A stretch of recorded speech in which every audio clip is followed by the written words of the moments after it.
When you book with Corporate Traveler, you get a dedicated travel expert. So every trip feels effortless and big ideas land, revenue skyrockets, and you open a satellite office on a satellite? Maybe not on a satellite. Corporate Traveler. The booking is just the start. Men can't stop sending me their stick pics. Gross. The only stick your man should pick is this.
Hello, folks. Just getting a little ready.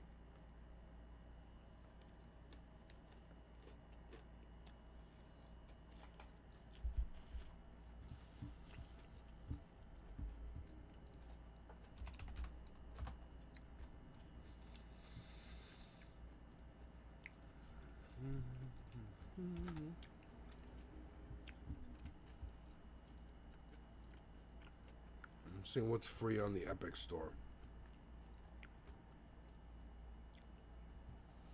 Always check the Epic Store every Thursday. Every Thursday.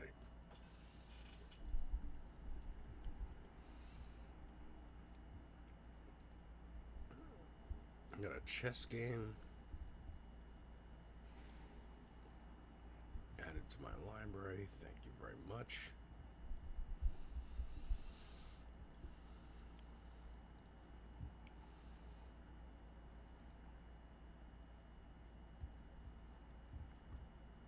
Ooh.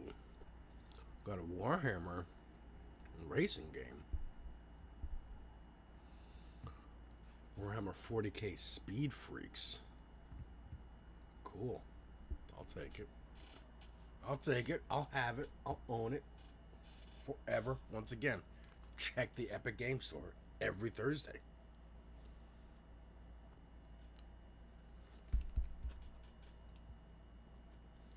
And now I have it. Okay. Now we exit that. And we launch, of course, Ball Pit. We're doing Ball Pit. We're doing Ball Pit. We're doing Ball Pit. Because it's Ball Pit. And it's Ball Pit. And I love it. And it's Ball Pit. And I love it.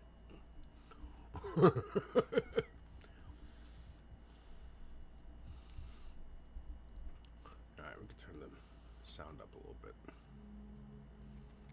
Yeah. Oops, what the fuck? Alright.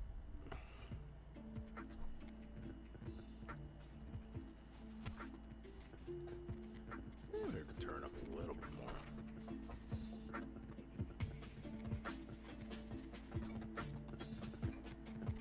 Actually, bring it down a smidge. There we are. There we are.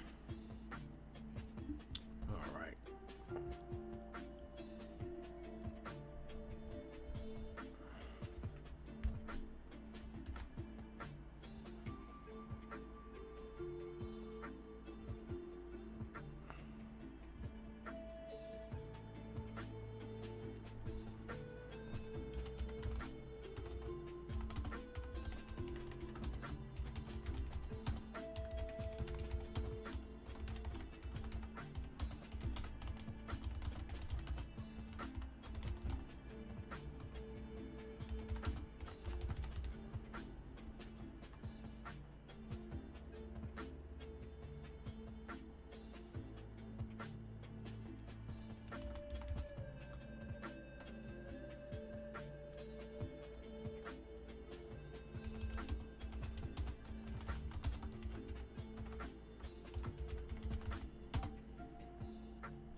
Still posting. Still posting.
By the way, if you're new to me, I'm the Devil's Advocate. I'm Alex. I make all kinds of YouTube videos.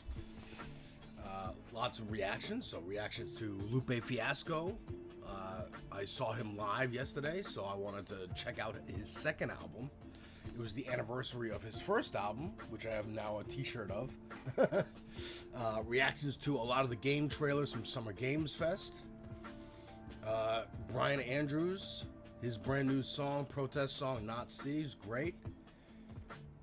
Vince Staples' album, which is actually awesome. He's actually doing a live stream right now where the little crybaby symbol is a Tamagotchi that you gotta take care of. That's really great. Movie review for the Backrooms. Go check out that review. I love that movie. The movie Is God Is, also a great movie. But yeah, this is what I do. Interviews occasionally. And of course, we are our host over on This Space. This Space is a leftist collective, all kinds of different hosts, and we are live Mondays through Thursdays. But yeah, right now we are going to check out Majority Report with Knicks superfan Emma Vigeland.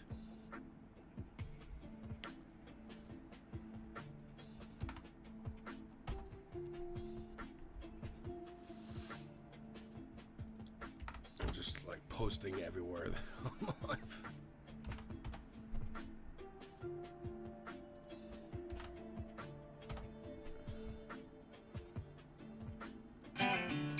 Cattleman's cut favors the bold. The way you see an idea in your mind. The way you describe it to a friend. Black man. This Black is man how website macho creation flair should be. Hello, how Expression am I? I am as great, natural as especially after that Let Knicks it game out. last night. Especially after that Knicks game last night. How are you today? And over there on YouTube, End Times, the frogs are gay. The frogs are indeed gay. We love it. It's Pride Month. Let's go.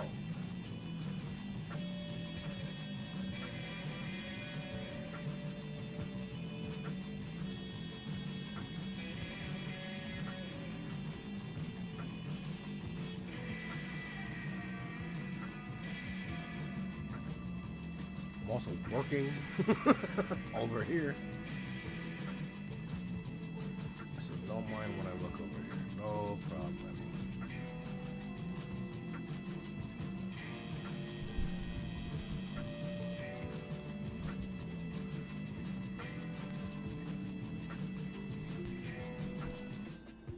Hey folks, I have to tell you about this game-changing product that I use before I go out with friends, have some drinks, and it is called pre-alcohol. let's face it, after a night of fun with drinks, especially in my 30s, and you know I love that wine. I'm already a wine mom without being a mom. I don't bounce back the next day like I used to. It's really been a bit jarring, and so I've had to make some adjustments, and luckily, we have a sponsor of our program that can help me out. Pre-alcohol. ZBiotics pre-alcohol probiotic drink is the world's first genetically engineered probiotic. It was invented by PhD scientists to tackle rough mornings after drinking, and here's how it works. When you drink, alcohol gets converted into a toxic byproduct in the gut. It's a buildup of this byproduct, not dehydration, that's to blame for rough days after drinking. Pre-alcohol produces an enzyme to break this byproduct down. Just remember to make pre-alcohol your first drink of the night. Drink responsibly, and you will feel your best tomorrow. We are a ZBiotics household, and by household I mean office. Morning, and pre-alcohol helps us out, and I can confidently plan on being able to come in, do the show, no problem. And I was on the fence about it initially, but when Sam sold me on it, it's now become a staple for me. So I give pre-alcohol a try, and I take it right before, you know, I decide to have a drink or two, and I feel on top of my game the very next morning. Go to zbiotics.com/majority to learn more and get 15% off your first order when you use majority at checkout. ZBiotics is backed with 100% money-back guarantee, so if you're unsatisfied for any reason, they will refund your money, no questions asked. Remember to head to zbiotics.com/majority and use the code Captain majority Blackbird, at alcohol checkout for disgusting. 15% Well, off. to Link each down their own, below to in the each their video own. and episode descriptions and at majority.fm. And now, time for the show. I find it quite enjoyable. The destiny of America is always safer in the hands of the people than in the conference rooms of any elite. Dude, that Knicks game last night was crazy. Crazy. We must guard against the acquisition of unwarranted influence, whether sought or unsought, by the military-industrial complex. The Majority Report with Sam Cedar. Ever get the feeling you've been cheated?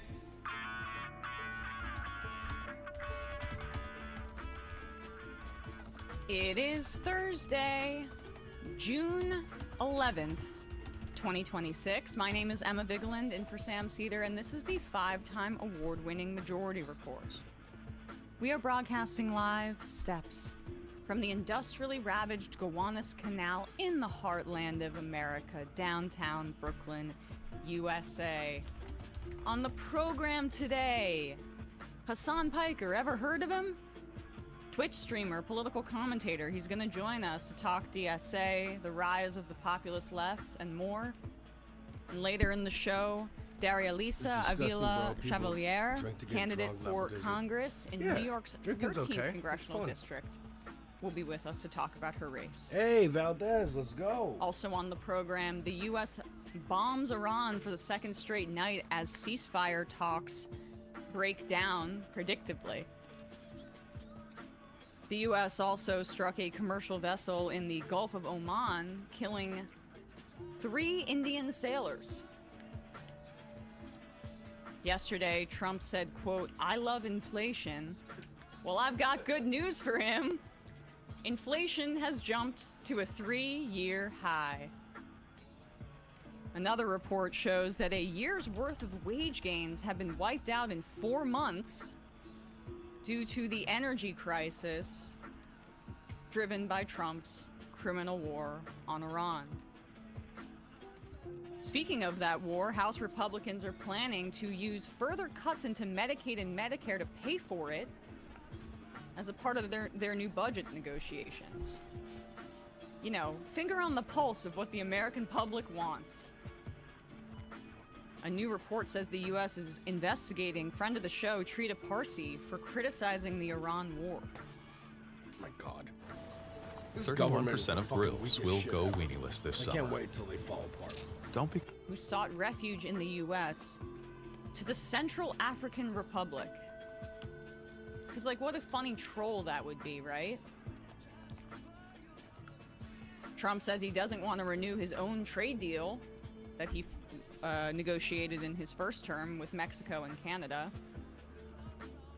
Israel kills over a dozen people in Lebanon as of yesterday. And the UN announces it will send investigators to look at Israel's war crimes there.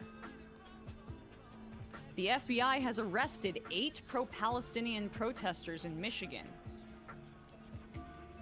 And lastly, go New York, go New York, go. The Knicks complete the largest comeback in NBA Finals history. NBA in Game history. 4, even as the billionaire Nepo Baby owner runs cover for Trump and publicly feuds with Zoran Mamdani. All this and more. Get fucked, Dolan. Get fucked. Today's Majority Report. Welcome to the show, everybody. It's an M Majority Report Thursday. Everyone give their flowers to Brian, who is doing 2 jobs today because Matt is on vacation. He'll be out for a week. The power went out. And the power went out because kinds of fun stuff. in 90-degree weather, we decided maybe we should run the air conditioning. Too much for this incredibly high-tech operation that we've going on here. You know, I feel sometimes like a diva for complaining, but like then I talk to normal people about what like the office has to deal with the water, with the AC, and they're like, "Are you kidding me? Right. How big is this show?" It's not like you're like, "Don't look at me in the eyes." Yes. Just like I don't want to be pouring sweat while I'm broadcasting. El Canipsion says, "Emma, that's not news. Come on." In my world it is, and I run this show, El Canipsion. If you're talking about the Knicks game, yes, it's news, and we're going to be talking about it later. I don't watch sports. Zoran I've been Mamdani watching and basketball. James Dolan are publicly feuding because Dolan keeps lying, and Trump's involved. It is politics, and it is news, and it is sports, and the Knicks are up 3-1 in the series. Okay. Whew. Whew. I cried like a lot last night. Immediate tears. I will just say, yeah, I saw the Super Bowl in person, the Giants, in the 2012 or 2011-2012 season, and it, you know, you're in disbelief, and I cried later. But as soon as the game ended, immediate bawling. Immediate bawling. I don't understand that at all. Like, I only understand rage with losing. Yeah. But with winning, I just feel like I got away with something. Yeah. Like, Yeah. Like crying. I'm like, oh, thank God. Right.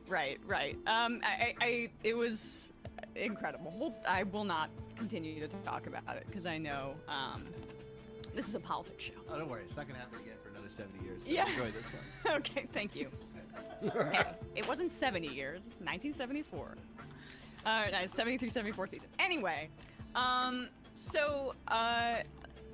U.S. continues to bomb Iran, even though they are supposed to be ceasing fire under the extension of the ceasefire agreement.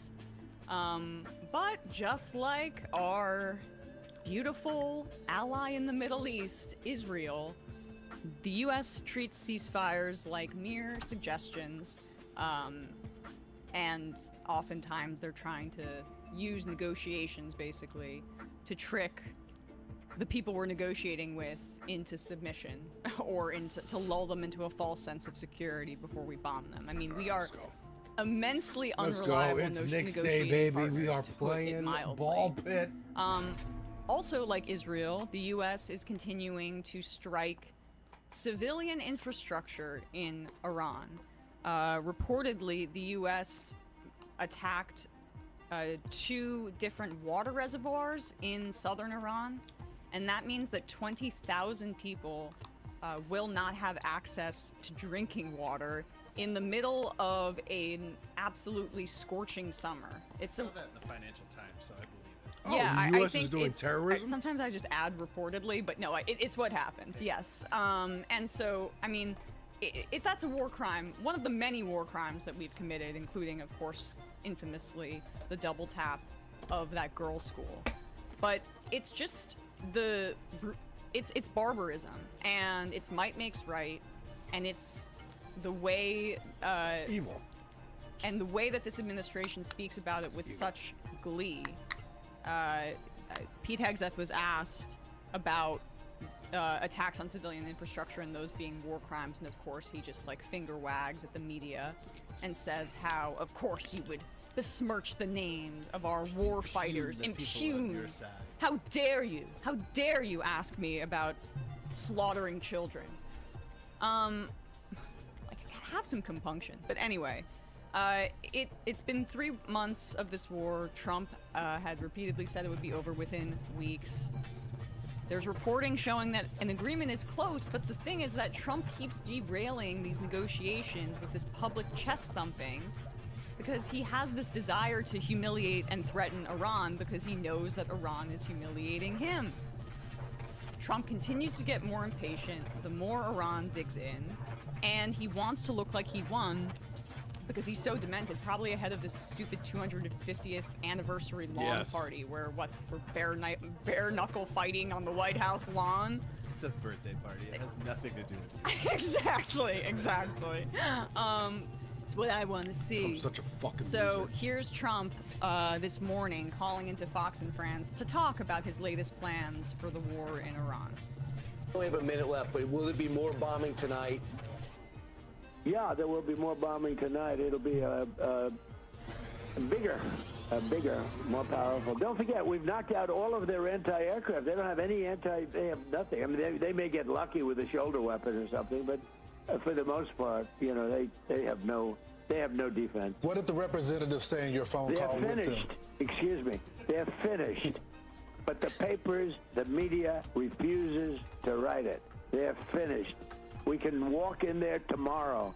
We could take soldiers. I don't want to have boots on the ground, but if I wanted to, we could put a small group of soldiers and take over the whole place. They're finished. And the media is crooked. They're just like our elections. The media is crooked. Mr. President, thanks so much for joining us today. Thanks so much. Excuse me. Excuse me. Thank you very much. Thank you, Mr. President. That's my favorite part, is Brian Kilmeade could not be more sycophantic, and Trump's like, excuse me.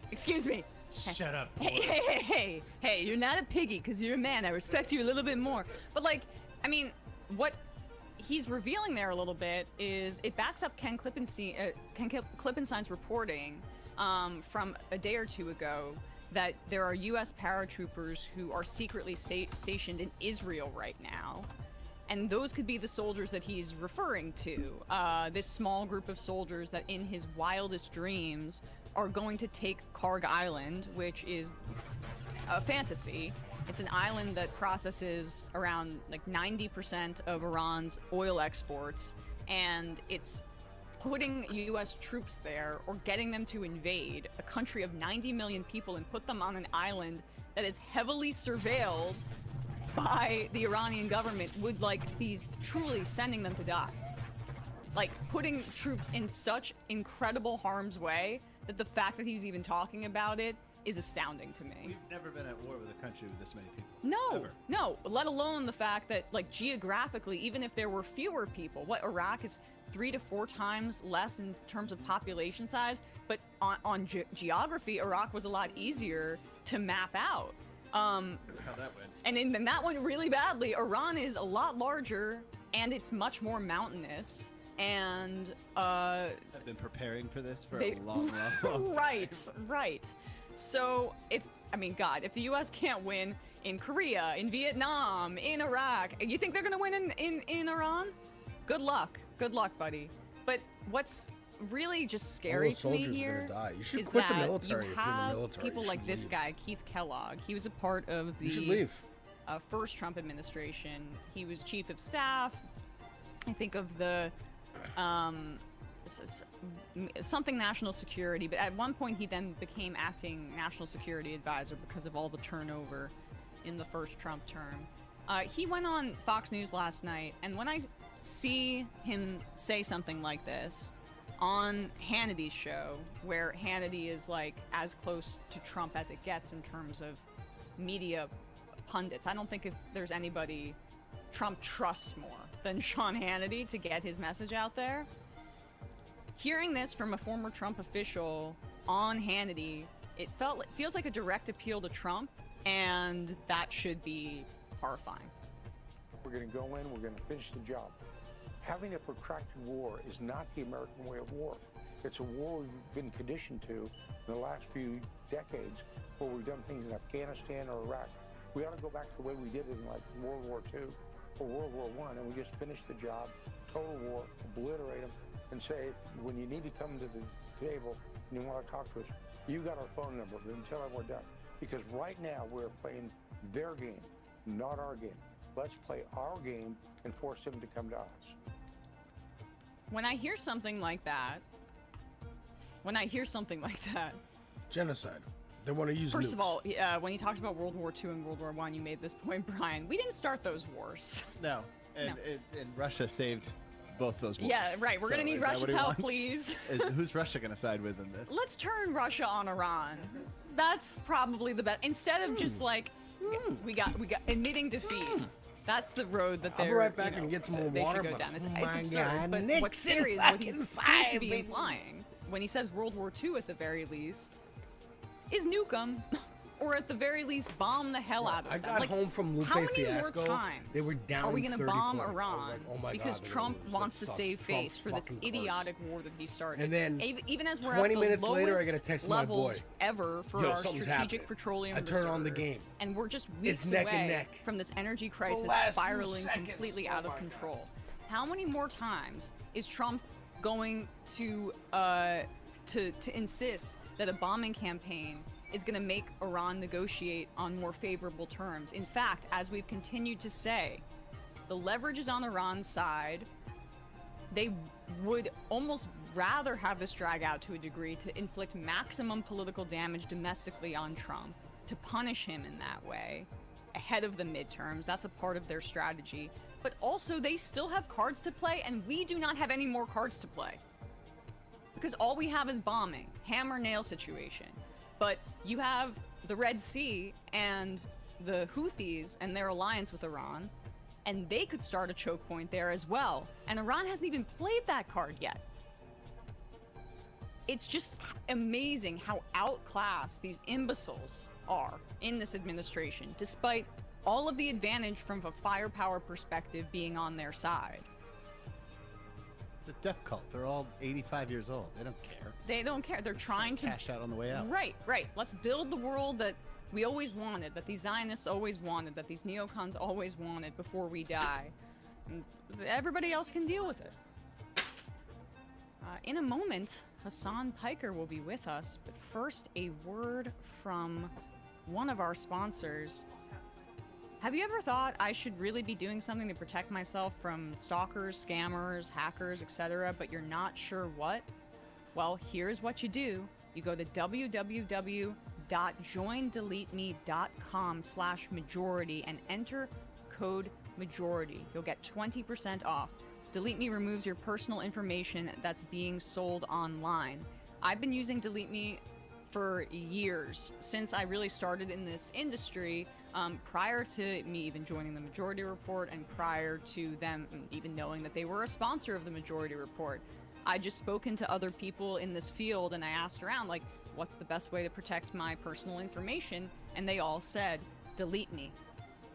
In the age of AI, we're all especially vulnerable to scammers using your personal data that's floating around on the internet, and it can be used against you. Have you ever Googled yourself and found your home address, phone number, the name of a family member, etc.? It's unsettling. But the good news is that Delete Me can help. You can get an individual plan for a little over $8 per month. Discounts get even better with a 2-year plan or when you enroll with your partner or family.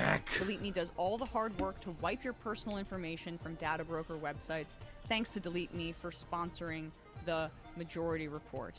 Take control of your data and keep your private life private by signing up for Delete Me. Now, at a special discount for our audience, get 20% off your Delete Me plan when you go to www.joindeleteme.com/majority and use promo code majority at checkout. The only way to get 20% off is to go to www.joindeleteme.com/majority and enter code majority at checkout. That's www.joindeleteme.com/majority. Code majority, link down below in the video and episode descriptions, and at majority.fm. We will put a link to that, yes, down below. quick break, and when we come back, we'll be joined by Hassan Piker.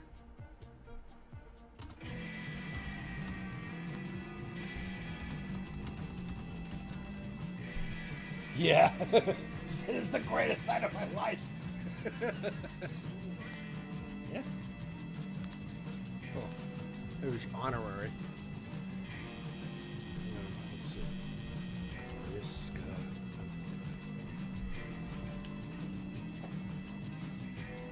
Oh, she was born in California. Yeah. She's got it. Shoot the show.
I'm here.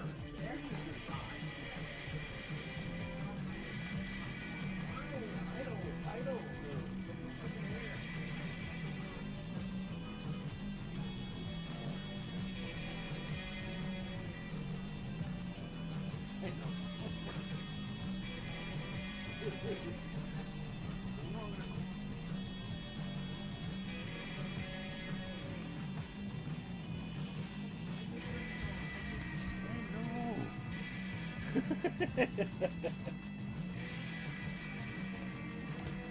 We got his son coming in because he's here to support one of the candidates. He was at the game last night, and his friend was like, passing out, wasted as fuck. Yes, he was. Yeah, I don't know.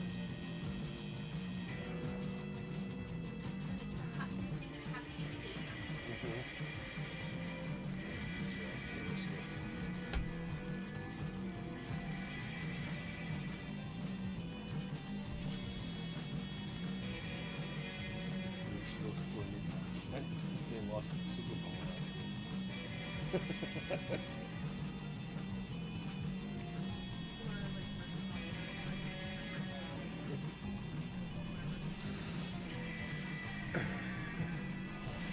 I just heard more people ragging on him. Like when he was dating a black woman, he like had swag, and now he's dating her, who's married to her, and now he turned white.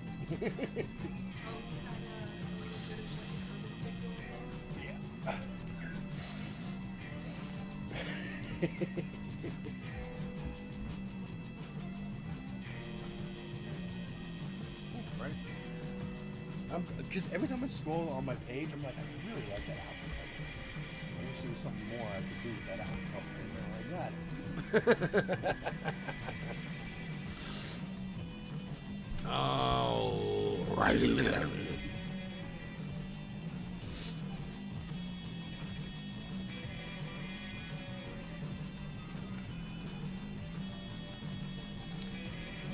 Go to like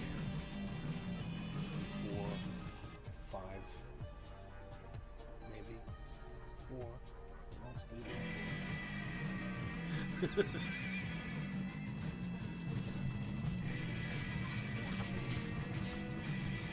Hey Pinker, how you doing? Knicks at 5.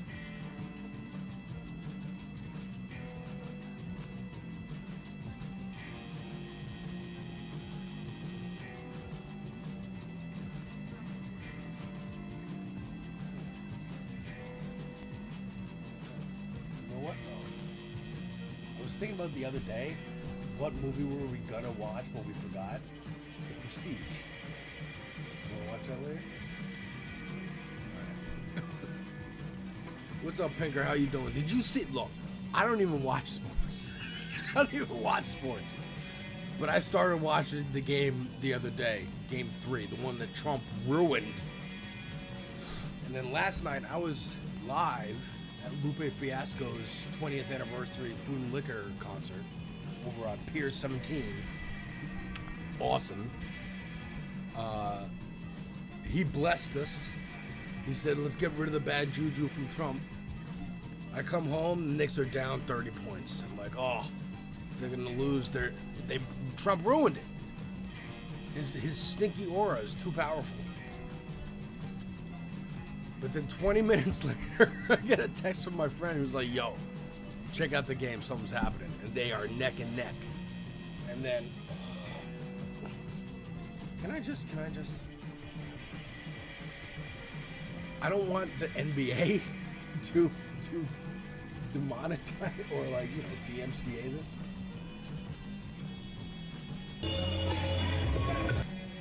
There's Nas. Wu-Tang was performing. Wu-Tang helped cleanse the Knicks. But look at this shot. This is the game-winning shot. Up. This is the fourth quarter. 3 seconds left. 3 seconds. Bounces off the rim. Oh no. All our hopes are gone. Oh, he grabs it. He tips it in. Game-winning point. Game-winning point. Crazy.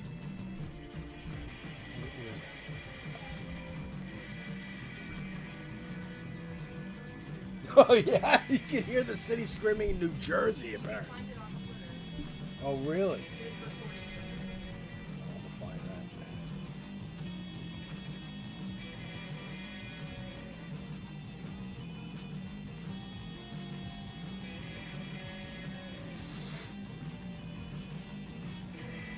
Well, this is Hassan at the game.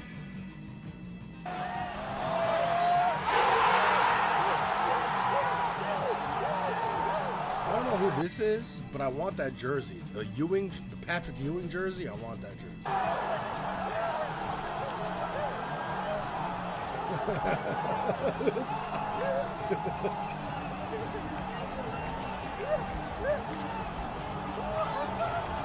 He's just falling all over the place.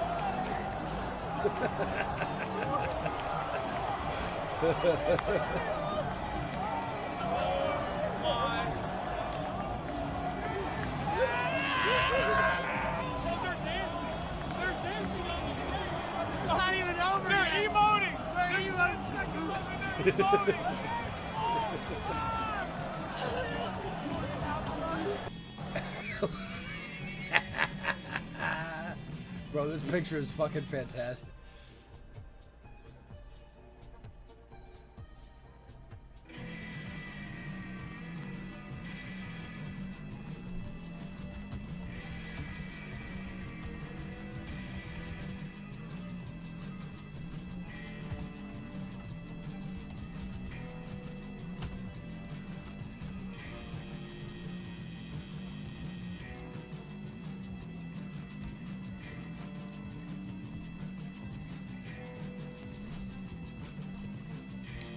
So we can find it on Twitter. New Jersey.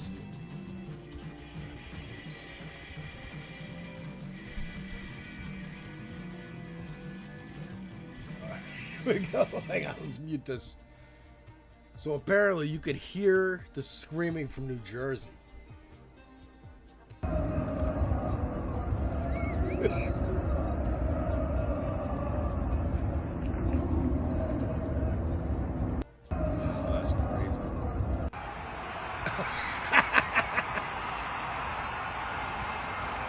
Yo, this is gonna be like when Trump dies.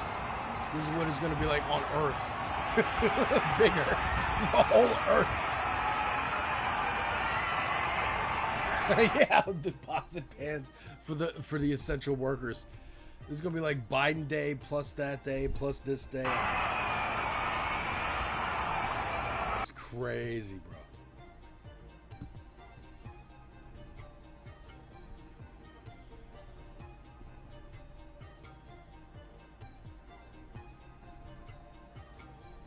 Take it all the way. It's New York, nigga. Hey, yo, Tatum, I hope you okay. Slide. We sent him to Cancun. We sent him Diddy with him. Tatum, you're a fucking bitch. I'm a cut Jason Tatum, nigga. I love your baby mom, so she look good. Call the National Guard right now. We not going home. Hey, okay. What you talking about? It's a Boston Tea Party. We smoking that Boston pack. Fuck Boston, nigga. Russian, it's the king of New York. I love you. Look at this shit. He poured honey in his motherfucking mouth. Boston Clyde Bomb. All right, I'm gonna say this though. We're not looking good in comparison to like Philly.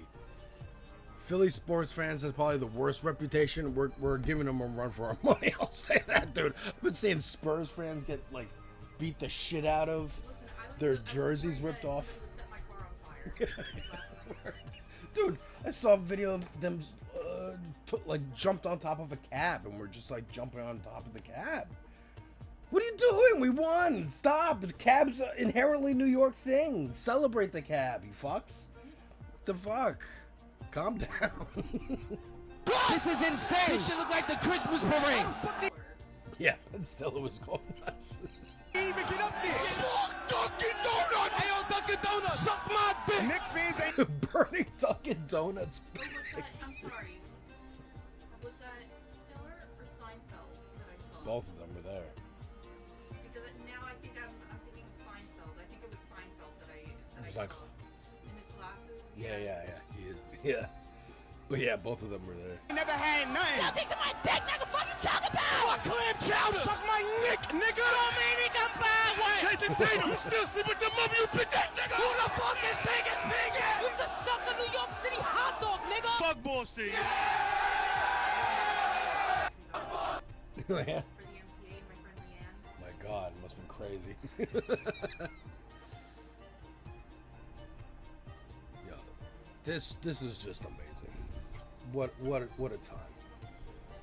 Are they even back yet? Said it's 1973. There's war in the Middle East. There's a war crisis. The Knicks are in the final. Yeah, that's a good point. I don't know if you heard my wife. It's 1973. There's an oil crisis. There's a war in the Middle East. And the Knicks are in the finals. It's truly the 70s. Brando ballin'. Let's go Spurs. And a completely corrupt White House. That's true. Yes, Nixon.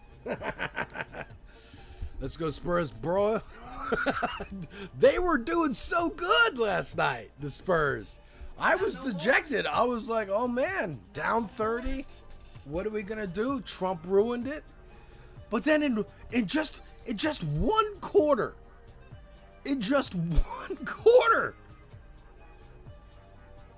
they lost that lead. We just have Brian, who has to run and get this esteemed guest, Hassan Piker. I'm not sure if anybody's heard of you before. What's going on? Are you enjoying our studio? That's a ripe 95 degrees right now. Yeah, no, it's awesome. No AC. No AC. When I first came in, Sam's butt pillow wasn't on the seat. I took it off as a courtesy. No, I put it back on. I understand. Yeah. So now you get to feel Sam's ass imprint beneath yours. Yeah, it feels great to have my ass touch the ass of greatness. Butt to butt. Yeah. Yeah, I mean, that's how you can kind of feel his energy when he's not here.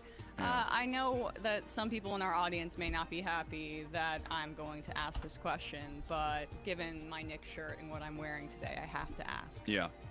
Can you summarize what it was like to be at the greatest NBA Finals comeback in the history of the NBA, rooting for your and my favorite team, the New York Knicks? Okay, I'll just say it. First of all, I am an unapologetic Wemby fan, for the record. I love him. I think he's great, and I like the Spurs as a team, right? However,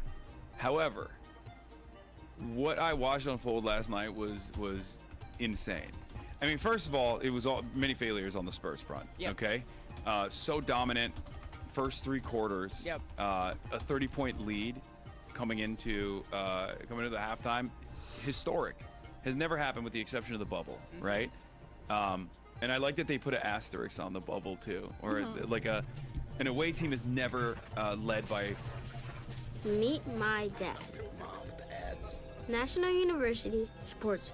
Or March. March has never been to a basketball game, but Will is a lifelong New York sports fan, which means he's never actually experienced joy or victory. He's a Jets fan and he's a Knicks fan. Okay. So for him, this is a truly unique moment.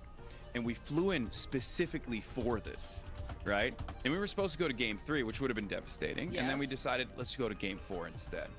And I'm glad we did. So throughout this whole process, Will's sitting there like, I'm gonna go perch the gun and shoot myself in the mouth. Like, it's over, my life is over. He was like genuinely sad. He was so sad. His head was like in between his knees the whole time. And I kept telling him over and over again, the Knicks are a very streaky team. When they start overpowering the Spurs are too young in many respects, and they don't have the clutch. They haven't like developed the clutchness yet. Yes, it gets in their head. Yeah, and by the way, Mike Brown is completely outclassing in terms of coaching and situational awareness. For sure. And I kept telling him over and over again. I was like, nope, they're gonna bring it back. They've brought it back every single game. Yeah. Like, they've brought it back every single game. It doesn't matter. It's gonna happen. And he couldn't believe it until it was happening. I have many thoughts, but we don't have you for that much longer. Well, I have think a gift for you. Half the audience is turned. You have a gift for me? I have a piece of that greatness that I brought for you. Are you for real? From the actual finals. I'm just gonna cry. I was gonna cry. Legit might cry. Oh my God, you're crazy. Yeah, I'm sorry. You're crazy. It's so funny to say might cry as you're crying. I mean, I'm not, it hasn't come out yet, but you know, like I burst into tears last night. Like I just couldn't believe what it means to the city. And my husband is like, was calling into WFAN as a 12 and 13-year-old boy, like debating about the Knicks. I mean, it's in his heart. And so like what this means to me, I have this t-shirt, maybe I'll pull it out. I don't want to be superstitious, but it says honorary ball kid on it because when I was 11 or so, I got pulled onto the floor for like a game out of the audience. And so like, I mean, I've been, a Knicks fan my whole life. That's crazy. So it's amazing. And people don't know this, but you are from New Jersey, so from the same neck of the woods. Similar. All right, back to actually real things. So tonight, you and I are going to be at this DSA rally introducing the New York slate of candidates for DSA. Yeah. Just a phenomenal slate, and we're about to be talking after our conversation with Daria Lisa Avila Chevalier. I struggle with it, Amazing. but I think I got that out. Who's running in New York's 13th district. She's a part of that slate. Let's get the I just entire reflecting, DSA I think, slate could elected. you reflect on the rise of DSA here in New York specifically and what that means for creating progress across the country nationally?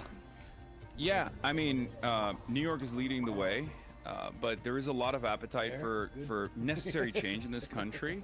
And the DSA system has been so successful in this city in organizing that they got some really solid and very popular politicians with national prominence from both, Alexandria Ocasio-Cortez all the way to, Zoran Mamdani. And they're banking off of those victories to put more numbers on the board. I've already interviewed the DSA slate last time I was here. I was very, or not even the last time I was here. I've been here a lot. Right. But I'm very familiar with them. I've done some work with all of them. From Claire to Daria Lisa to the lower, like the local races as well. And I wanted to highlight every single person and make sure that they get a little bit more shine right before early elections start, because I think it's very important to show this Election day this next success and to Tuesday. continue building on this momentum, especially at a time when people are looking for alternatives. Yeah, and I also, even just to quickly talk about the Knicks, it's almost like there's a little bit of class consciousness even in that conversation too. Seriously, because people, look at what contrast Zoran up in the nosebleeds with Trump shutting down the whole goddamn thing for himself. I don't know, I think that's like instructive for the jocks that care about the NBA, for example. Sure, Let's I think so, too. radicalize them. No, I think so too. I mean, you got Dolan. Yeah. Trying to actively wage war with the mayor and also with the working class fans that made the New York Knicks what it is. Yeah. You know, in spite of his bad vibes, in spite of his best efforts to ruin his own team, the Knicks have somehow been able to pull through. Yes, we have overcome billionaire interference in more ways than one. There's players on the Knicks team that are from NYCHA, right? Like they're, you know, public housing. Yeah, Alvarado. Yeah. New York native. We're back here. But like, I guess this moment right now, you know, I'm thinking about it. I'm sure you watched Graham Plattner's like victory speech after the primary, and the way that he talks about what he had this great line, "I'll be a senator for those who can't afford to buy a senator." Now, you know, DSA isn't supporting Plattner specifically, but I would argue he's a part of a populist left uprising that is adjacent to and working, you know, the energy of DSA is informing the energy of campaigns like that. We also, of course, have Dan Osborne in Nebraska, who's running in a way that is explicitly about class and populism and the billionaire class. Just your overall thoughts about this momentum and how it feels different. At least it feels a lot different to me than the resistance from the first half of the Trump administration, from 2017 to 2018. 2016, 2016 resistance was defined by liberalism. Yeah. And I think this time around, in the aftermath of the last loss, because at that point, the understanding was Trump is an aberration, right? He didn't have permanence in American politics. Many people were shocked, they were horrified, but they thought Trump is a unique candidate. We just have to fight back against this, and then we can get back to business as usual liberalism. We can get back to brunch. And then we did get back to brunch, except brunch was dog shit. Yeah. And brunch was old. Brunch was a 87-year-old man with his brain leaking out of his ear, and no investment whatsoever in trying to combat the economic struggles that the everyday American was experiencing. Yeah, Zionists can't brunch. I mean, it just can't happen. And then you know, post October 7 as well. But in general, this time around, and I'm almost grateful for James Carville and the centrist institutionalist Democrats. They decided to just show their belly. They decided not to fight back against the Trump administration. It was very frustrating at first that they chose not to fight back. But I think in the absence of some kind of alternative 2016 style resistance liberalism, people were still looking for alternatives. And we presented that alternative, this insurgency, the Bernie-crats, the left populists. And I think Bernie's Stop Oligarchy tour was phenomenal in this aspect of just organizing people and showing them that there is an alternative, that there are people that are like-minded, that do see right from wrong, and do want to present a different way of doing politics in this country, one that was not being presented by establishment Democrats or the National Democratic Party.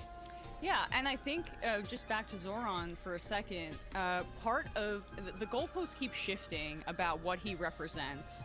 First, during the primary, it was like, oh, this avowed anti-Zionist Muslim man can't win in one of the most Jewish cities in the world. Of course he can't, with his stance on Israel. Okay, he ended up winning the primary. And then it was, well, and then he ended up winning the mayoral election overall. And then it was, oh, well, this is New York City. It's a bunch of commies. It's way too far left. You know, that's not replicable everywhere. Look at Spanberger here. She also won on this same primary day. She's just as equally exciting, this centrist. Well, her approval rating is in the tubes. Zoran's approval rating is skyrocketing. And then we move to Plattner. And I think why there is such a freak out about him in particular is they can't, if he ends up defeating Susan Collins, they can't make that argument anymore that it's just commie New York City. Yep. No, this kind of politics can translate anywhere in the country. Yeah. And the Democratic consultant class that makes all of their money on commission with big television and digital ad buys are existentially threatened by the idea of people-powered campaigns, in addition to the fact I'm not sure how much you've covered He doesn't this, eat like, shit. He ate New York two Times nuggets story about last night, Plattner. bro. It's basically backfired, but it's a coordinated Zionist smear campaign from Absolutely. from Want both it the right and the center of and Yeah. right of the Democratic Party. Yeah, why can't I just hang out to with take my down this guy for what he represents? Yeah. No, these guys would protect their sinecure to the death. They would allow, and when I say these guys, I mean like the Neera Tandons of the world, the consultancy class, the people that have made a great deal of money connecting corporations with Democratic politicians by consistently telling them that you need to moderate, you need to pivot to the center, and you need to keep getting money from corporations, and you need to keep defending their interests, the interests of profits, and you need to place that over the interests of the people. And they've been able to successfully, I guess, present that as the best possible way to win elections. I mean, we've tried this in Maine, and they still tried to do it in Maine with Janet Mills, Pills Mafia, the Pills Mills. Oh, yeah. I'm a Janet Sari, by the way. Wow. Till the bitter end. So it was That's- devastating. Tuesday That's was beautiful. devastating for me. Thank you for supporting women. Yeah, but I mean, Janet Mills was a representation of this attitude. The idea that in Maine, the only way to win, the electability argument favors the moderate. I mean, she's a popular governor of the state, and all of a sudden, this outsider comes in. He's an oyster guy, out of nowhere, and it's a blowout, right?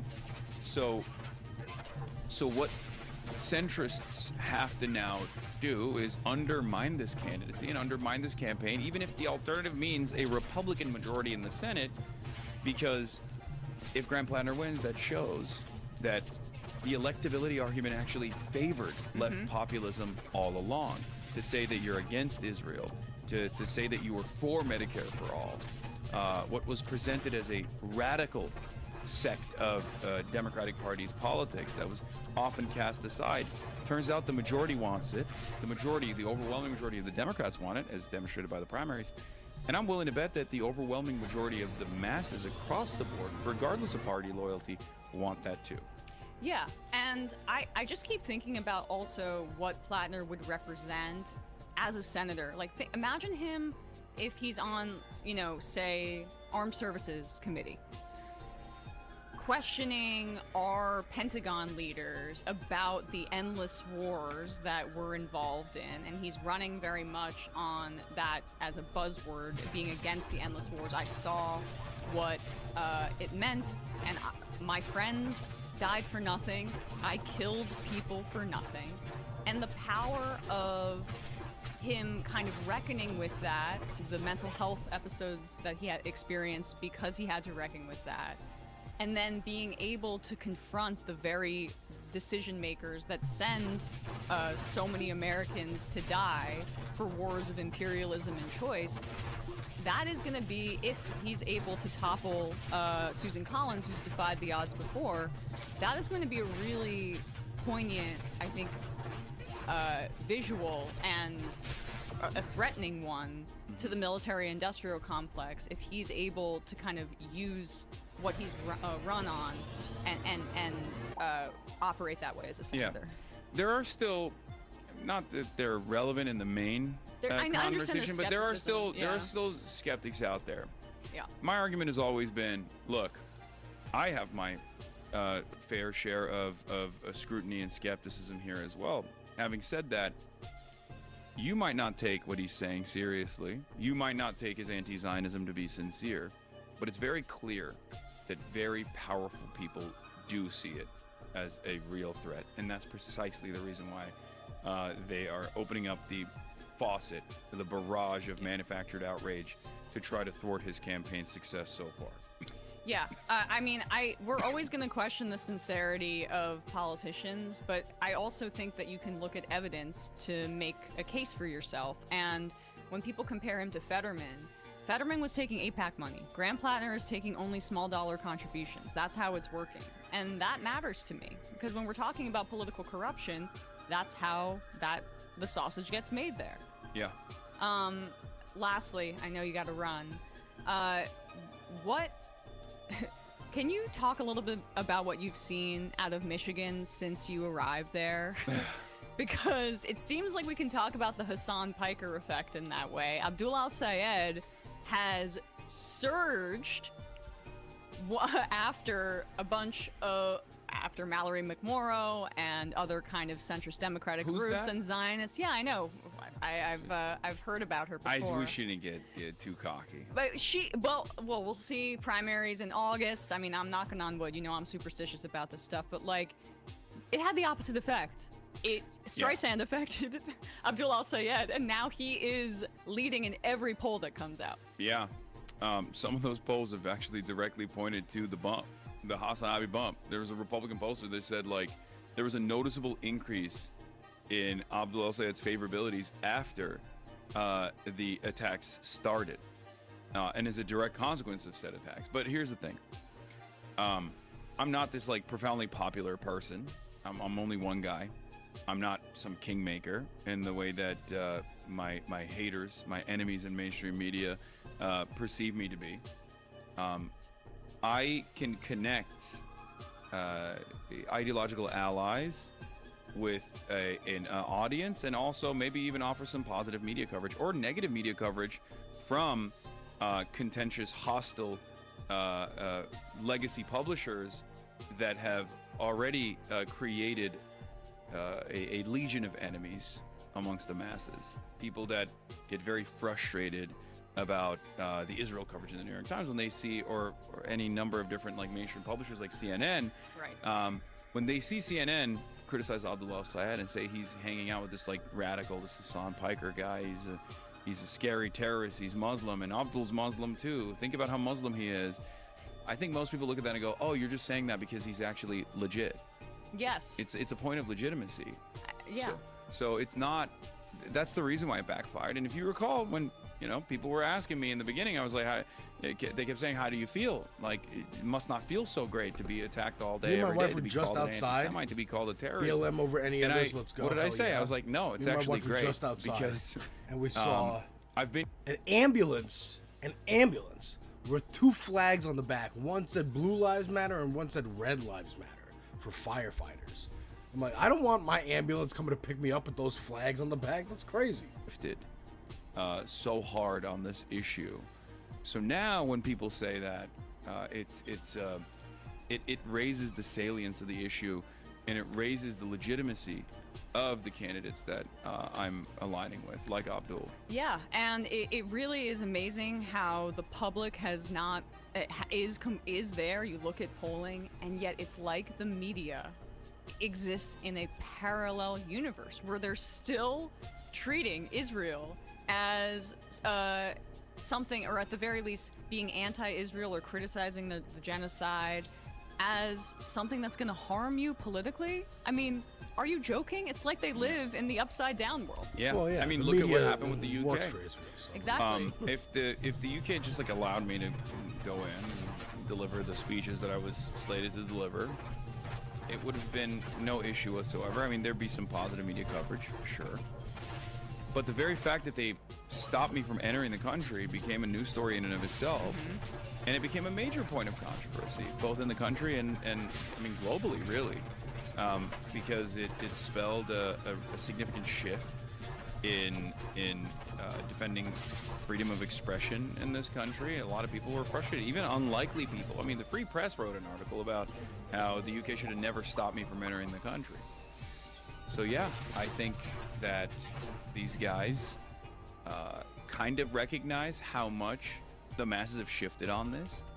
But instead of leaning into the wishes of the overwhelming majorities, they've decided to engage in repression. Yep, more they're and more fortifying, repression. and they'd rather win their way. Yeah. They'd rather lose than not win their way, basically. Yeah. And that's been crazy, hard to reckon with, I think, but also instructive. Hassan Piker, where can people find you? I'm live all the time. Yeah. At twitch.tv/HassanAbi. And I will be seeing you tonight, will I not? So if you're in New York, check out the DSA Slate rally in Bushwick, where Hassan and I will both be. I don't mean to give out our assassination coordinates, but unfortunately, we have to advertise certain things. Yep, we're out there. All right, folks, quick break, and when we come back, We are going to be speaking to one of the candidates on that DSA slate, Darialisa Avila Chevalier.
While Majority Report is on break, more Knicks footage.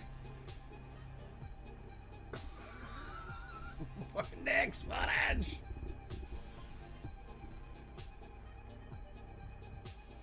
Alright, let's mute it. Don't want to get DMCA'd for the Michael Jackson. See, this is what I mean. You're jumping on the cop car. Look, the cop car, that's one thing. A taxi cab? Don't be jumping on taxi cabs. Those are working people. Come on. Yeah, they gotta pay for the cab if damages happen. That's crazy. Cop car, different story.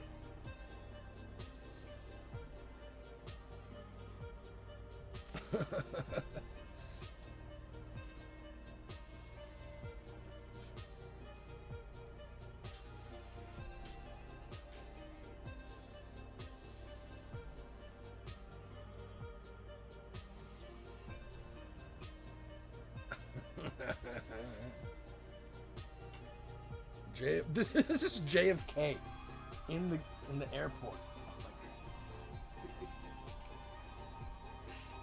The airport terminal at JFK.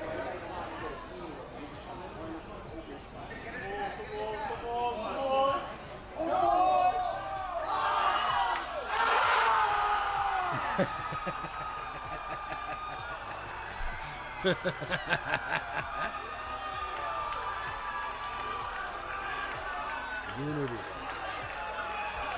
New York fucking City.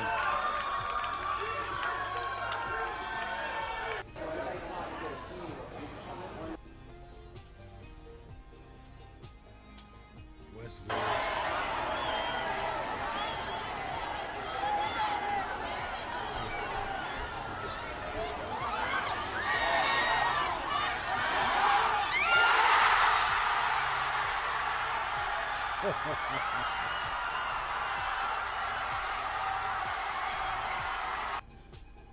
Oh yeah, this is West 4th Street. Oh my god.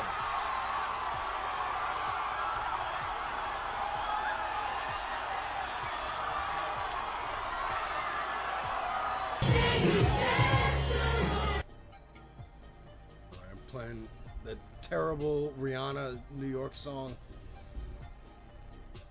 There's a better Jay-Z New York song called Welcome to New York with Cameron. Fuck the one with Rihanna. I hate that one. Damn, dude. The crowd went all the way to 7th Avenue. Holy shit.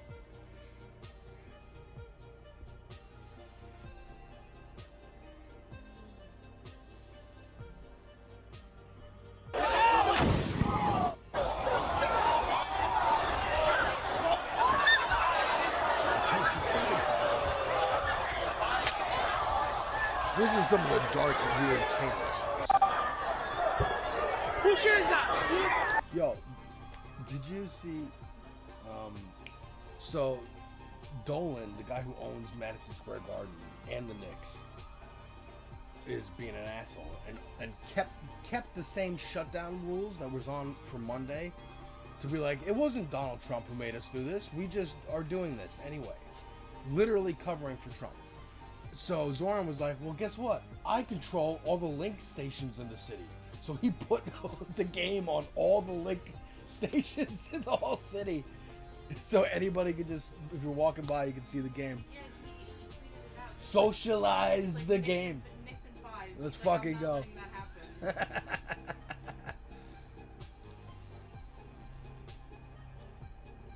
Love my mayor. Hey, yo! Still watching him. He's a politician. But I love my mayor.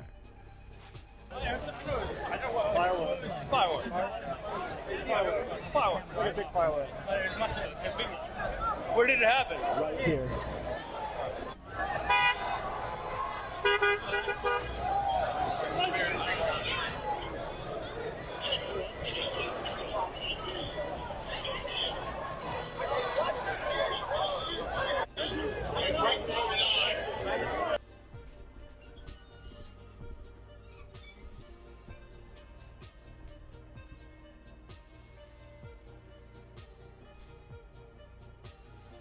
RZA. This ain't nothing to fuck. They bring the ruckus. New York, this ain't nothing to fuck with. If you want beef, then bring the ruckus. New York, this ain't nothing to fuck with. If you want beef, then bring the ruckus. New York, this ain't nothing to fuck with. Then bring the ruckus. RZA, let's go.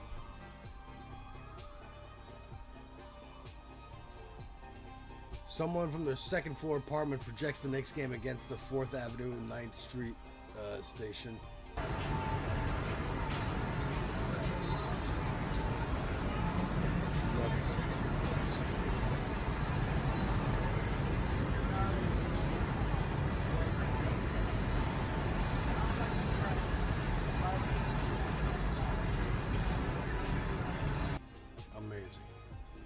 Amazing unity in this city. All right, let's get back to it. Hated a politics of complicity, a politics of death.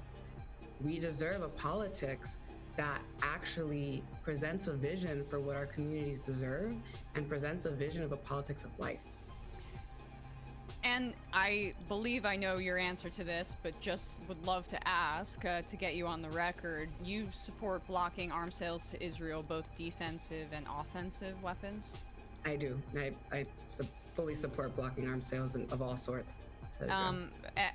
And I would imagine you would support an embargo as well. Yes. Yes. And your opponent, what's his record on this issue? He has consistently voted to send more arms and money and weapons to Israel. He has, to this day, refused to call it a genocide. He continues to take money from AIPAC, the same right-wing institution that funds Republicans, that funds President Trump, that has been pushing us towards this deeply unpopular war, and that has cost us over $1 billion. Even if the war is a day. popular, like In the first fuck 6 that. days of this war with I don't care Iran, if we it's could have popular or gotten the universal child care program that Mayor Zoran Mamdani ran on. And Dude, that World War is II was the- unpopular. that is my opponent's record. That is what he's voted towards, and I think it's a reflection of how these interests reflect in the policies that our politicians are engaging in. It's not just AIPAC; it's also corporate real estate interests. It's the fact that he takes money from interests like crypto and AI, and then votes for things like the Genius Act, which is like only got Trump's friends richer, right?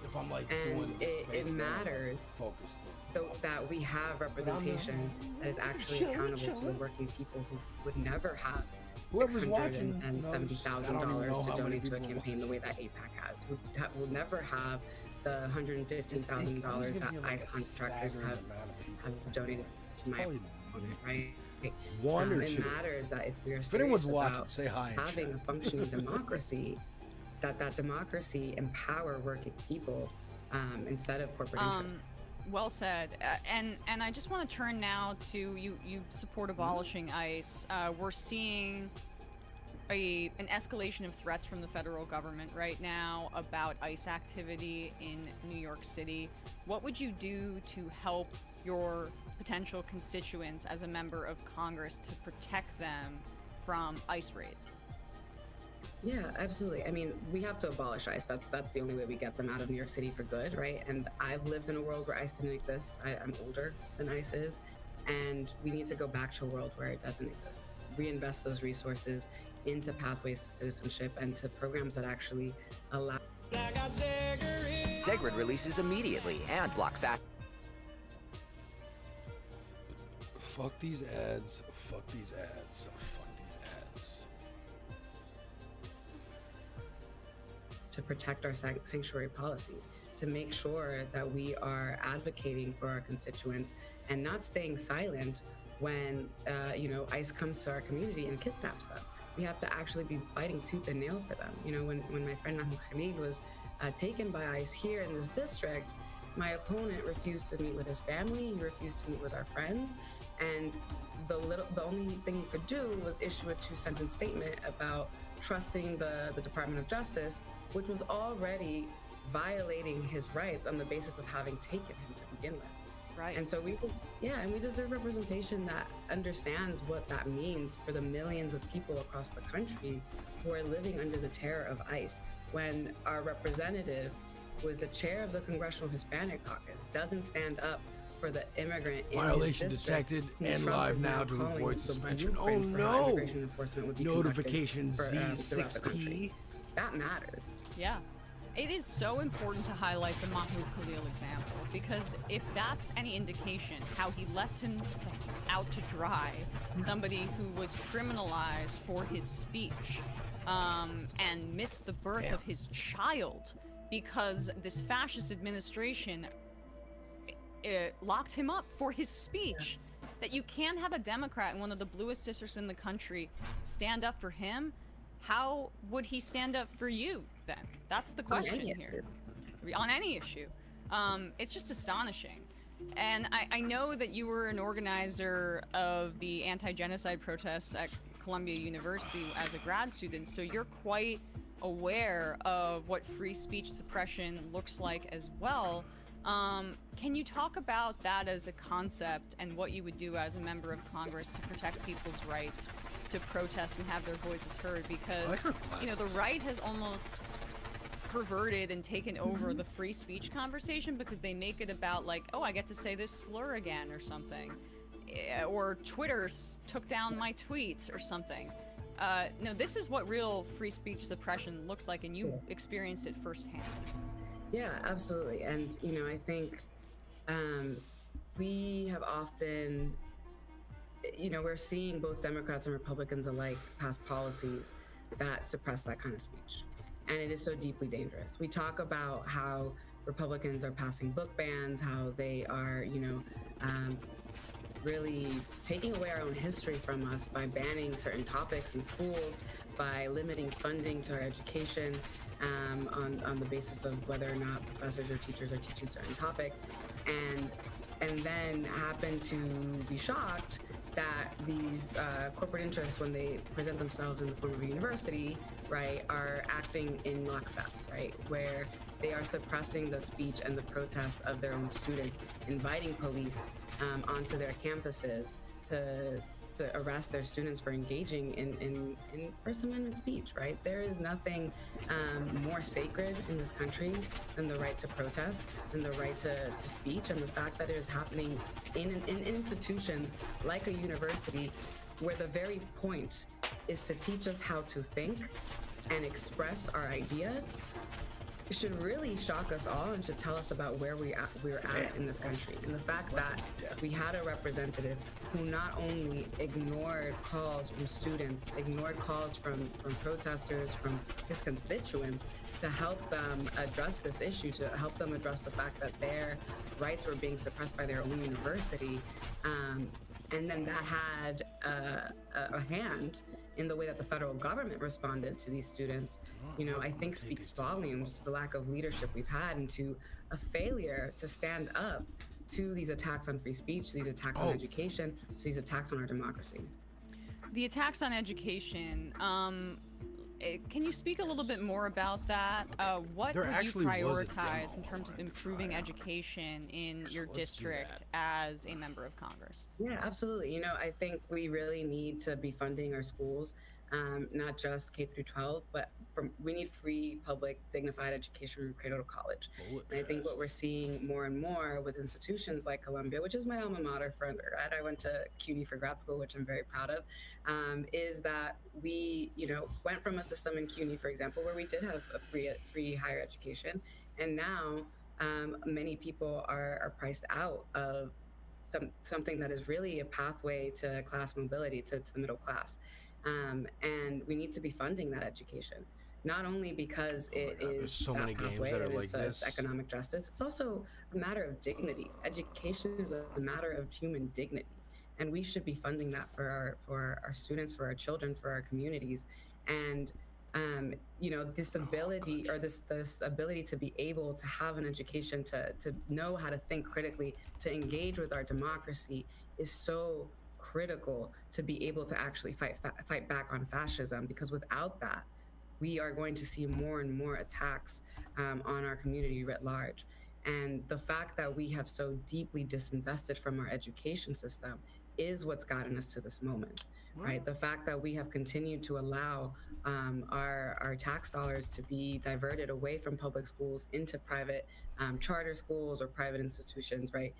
And pricing people out of the education that they are owed through a public system is what's gotten us to this moment where we have devalued critical thought, where we have devalued engagement with our politics. And it's time that we take that back. It's time that we take our education back and take our democracy back. Open in-app? Lastly, you say it's time we take our democracy back. I've had some frustrating conversations with liberals that don't seem to connect wealth concentration and the lack of democracy that we're seeing. I mean, this moment of fascism, how actually billionaires and this amount of wealth concentration, it isn't just wrong morally and depriving people of material gains and resources that could be going to education, healthcare, housing, and more. It's a threat to democracy. I'm excited. This one looks really they cool. can buy elections, and because they can wield their economic power in ways that is often, more powerful than most governments. So, what's your belief in taxation and in breaking billionaires' backs, metaphorically, as a way to protect democracy, not just the material gains that are, I think, we both agree with and are obvious? I mean, I think it's twofold, right? It's we need to tax them. They need to pay their fair share to actually contribute to investing in the resources that will allow us to have a functional democracy. But also, we have a serious problem with Citizens United, right? And the idea that corporations are somehow people who can participate in elections through donations, right? Where what you see is that in the last few weeks of so many of these elections, corporate interests, special interests, right? They will dump millions and millions of dollars into an election and have an outsized impact on these elections. And that kind of money in politics is what has deeply corrupted our democracy, has made it so that people feel so disempowered around elections, around participating in politics at all. And what we need to do is we need serious campaign finance reform. We need to push back on Citizens United and end it. We need to, make sure that we are actually empowering the average voter who doesn't have, the $670,000 that AIPAC has given to my opponent, doesn't have the $115,000 that he's taken from ICE contractors, or the $250,000 he's taken from corporate real estate lobbies, right? We're working people. I don't got that kind of money. I'm sure you don't have that kind of money. No. People who are creating the wealth in our society as workers, because that's what we're doing when we go to work, we should be owed the dignity of having a say in how those resources are used, right? And that's what happens at elections. We get to decide what our values are, where we want our budgets to have an impact on our communities. And it's time, right, that we have representation that's actually fighting for that, because I think it matters, that we win in November, yes, and then we send Democrats to office and win the majority. But we're not going to win that majority if the Democratic base can't see itself in the people who are running, right, in the people who won the primaries. And so it matters not only that we send Democrats to office, it matters what kind of Democrats we're sending. Absolutely. Well, where can people support your campaign, Daria Lisa? So if you want to come knock on doors or phone bank, you can come to our website at darialisaforcongress.com. You can also donate to help us because we are building an entirely grassroots operation. Only take money from individual people, no corporations. So please support. And you can also find us on socials at Daria for NY. And please, please, please come out to vote. Early voting starts June 13th and election day is June 23rd. Absolutely. Well, we will put a link to that wherever people are listening to or watching this. Daria Lisa Avila Chevalier, candidate for Congress. I'm trying. Then I overthink it. Candidate for Congress in New York's 13th Congressional District. Incredible candidate. Rooting for you, and appreciate your time today. Thanks so much. Thanks for having me. Of course. All right, guys. With that, we're going to wrap up the free part of this program and head into the fun half, where we will read your IMs. We'll maybe take some calls. We shall see. All that good stuff.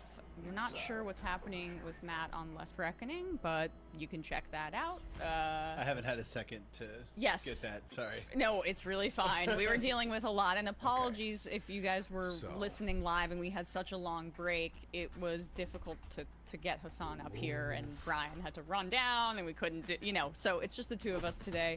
I appreciate everybody's patience. If you'd like to support this show, go to jointhemajority.report.com. You can become a member, sign up,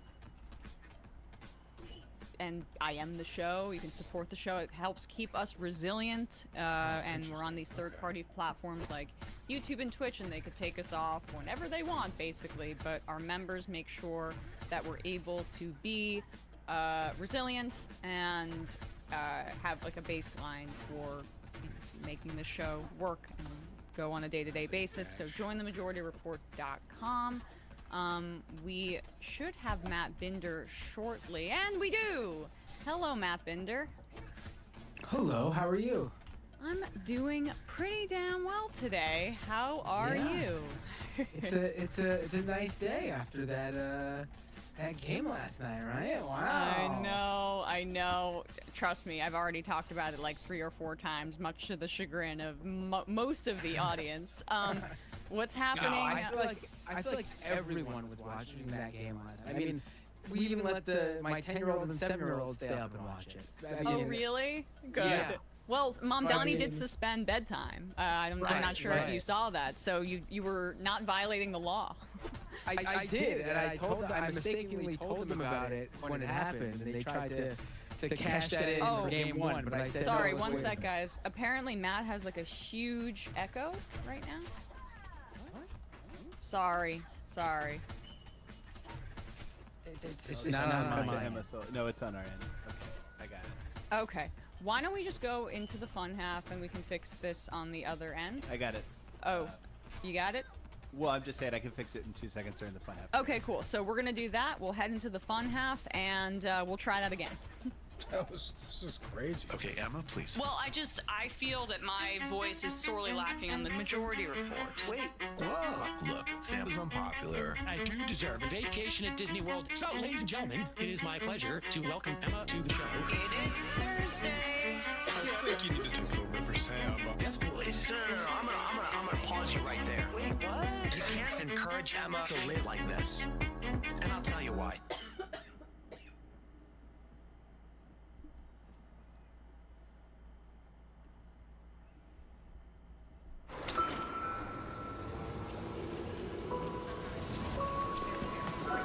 So was offered to tour, sushi, and poker with the boys.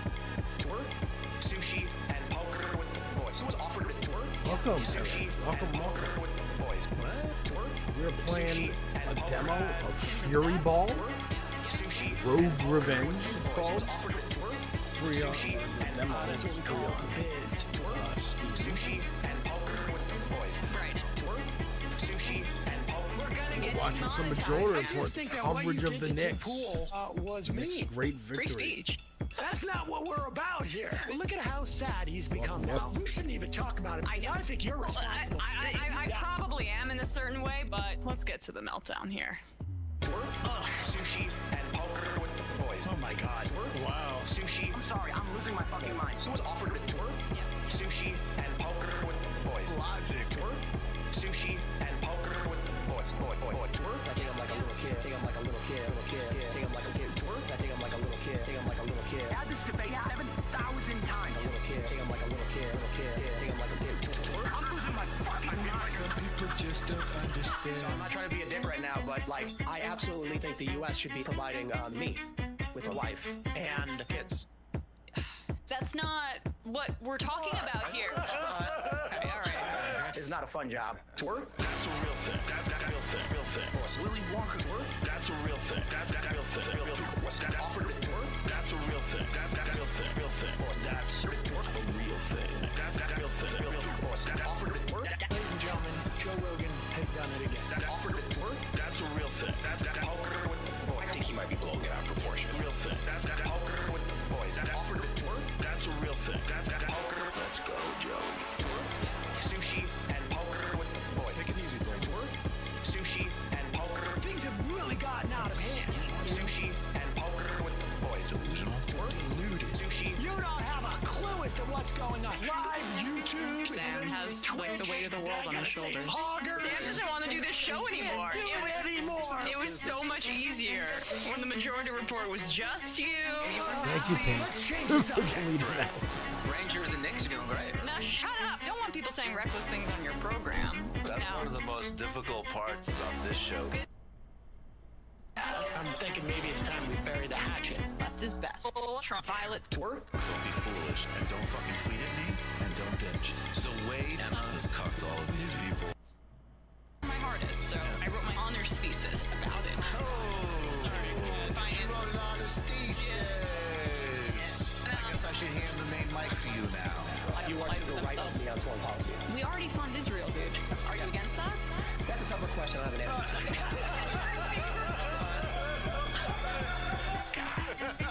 Incredible theme song. Hi, Bumbler. Emma Vigeland, absolutely one of my favorite people. Actually, not just in the game, like, period.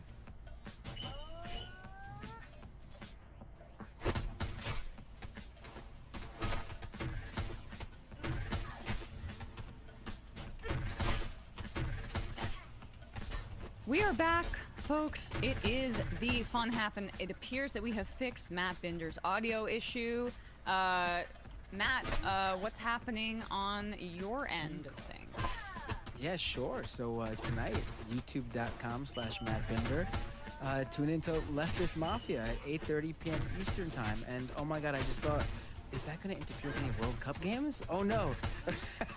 Okay, good. There should be. I might duck out a little bit early for people who usually watch and know we go late, but I don't want to. As is your right. I don't want to miss South Korea versus I feel like Czechia. I'm going insane. I've completely lost 2 minutes. Totally get it. Hey, oh, Brandon, no. what's happening on the discourse? Oh no. Well, I mean, find 'em. every morning we're just plugging away at the various narratives. My lovely wife just had a moment where she was like, "Where's my wallet?" And then went out to the car and was like, "It was sitting on the middle of the console." And snagged it back. So I hope you find it.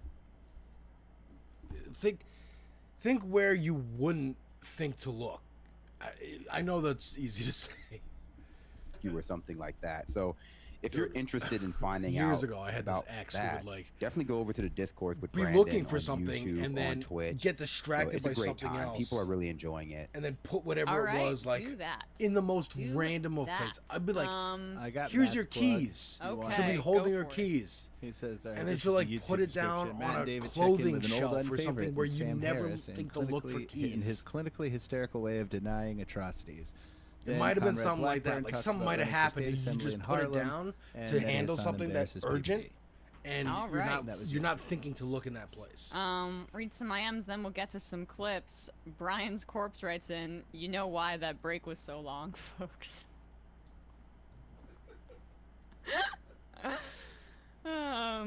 Curse of the Mamdani, the Hasanabi bump is getting bigger. With some pregnant emojis. Ew. Science is political. Emma, the country needs to know what the Knicks fans did to Rhythm of Trump's curse. Please don't It was keep these Wu-Tang. secrets. Also, I was fully expecting you to change the whole show today to be about the Knicks. Well, I did, wear my little tank top. I asked my husband if I could wear the OG Anunoby jersey, and he was like, "I'm wearing it today." Like, okay, fine. Well, I think it's time you get your own. I know. I have like other Knicks merch, but I couldn't wear a sweatshirt today. My goodness. So it was tank top day. Sun's out, guns out, baby. Nerd Pimp, going to CUNY Hunter was one of the best decisions of my life. The system is fantastic. It really is.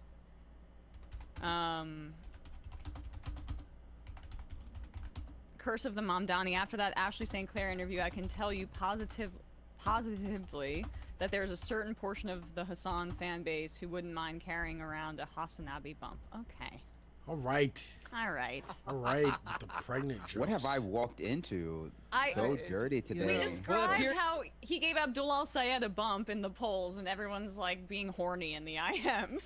Oh, I bet Speaking they of are. bump, it appears, Brandon, that you and I were slightly bumped by Hassan, being that he was on the show and we came on about 20, 30 minutes right late. before I went to the Yep, Grand pretty Canyon much. last month, so That's how it goes. Right. Oh, word. Oh, I thought you meant that we were bumped up in the ratings. I was like, you know Yeah, I what? hate I'm that. okay You with just- that. and Just you like a leave it there NASCAR and you're like, driver, okay, I I'll did this swim in the before I lake. left. I'll get, You I'll leave, you come take back and you're that, like, that where is it? streamline, then I'll shoot right Where past, is it? baby.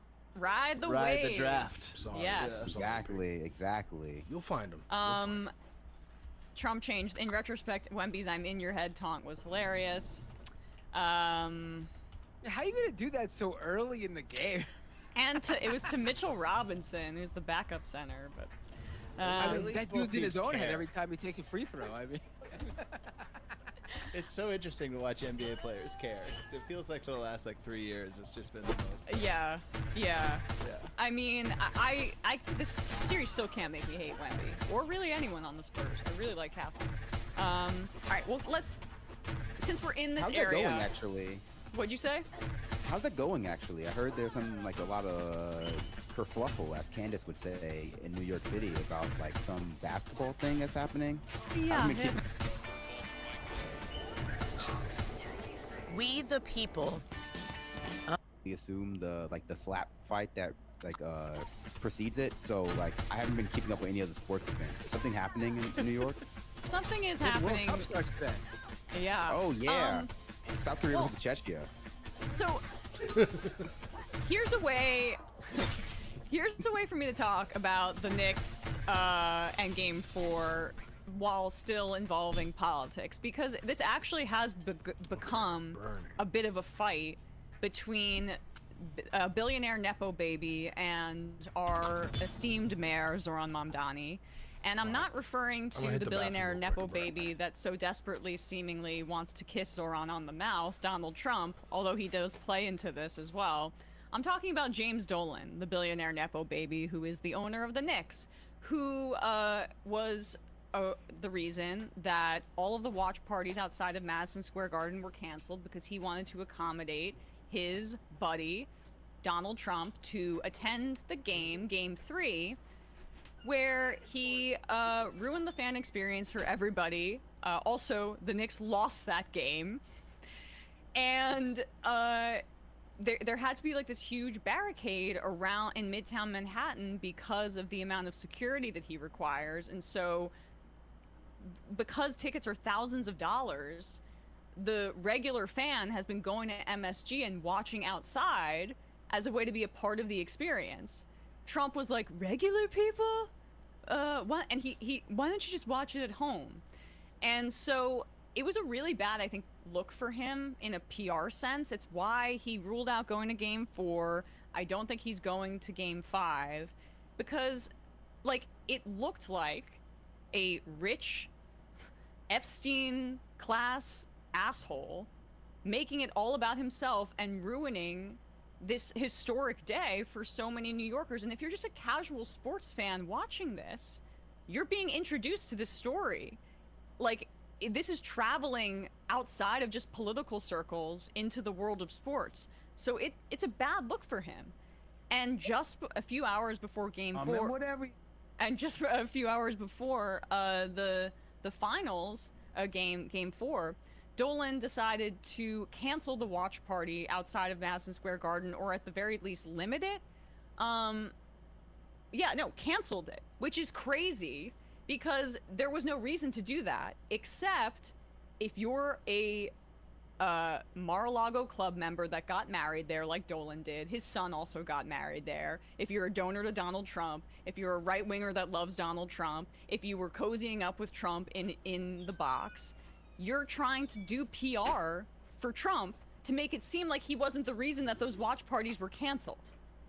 So here he is, he went on, James Dolan went on WFAN, and this is him lying about Zoran Mamdani and the mayor's office and claiming that they're the ones that are responsible for this. Conjecture. I don't think that they have faith in their own police force. I think that, we do. We know they know what they're doing. But honestly, the mayor's office, and I'm sorry, the commissioner too, right, do not have the experience to do this. Right. That's Mayor Mamdani and Jessica Tisch, who's the police commissioner. I mean, they have never managed anything like this before, and it's like peanut butter and jelly sandwich. It's coming out the sides. And I think that's part of. We're seeing a lot of fear from the mayor's office, a lot of anxiety. They're sitting there trying to say, well, we're big Knicks fans, but if they're not Knicks fans. He called the Garden a stadium. How big a Knicks fan is he? He's not a Knicks fan. Right? I don't think that it is a stadium, not a Knicks fan? Stupid cunts. Donald Trump didn't give a crap about the Knicks until they were in the finals. Okay, here's more from that. He also made this insane claim. He said that Trump didn't fall asleep at Game 3, and we have some visual evidence to contradict that.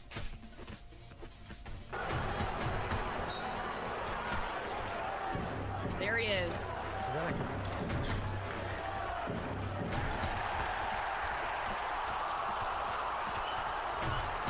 No reaction to anything.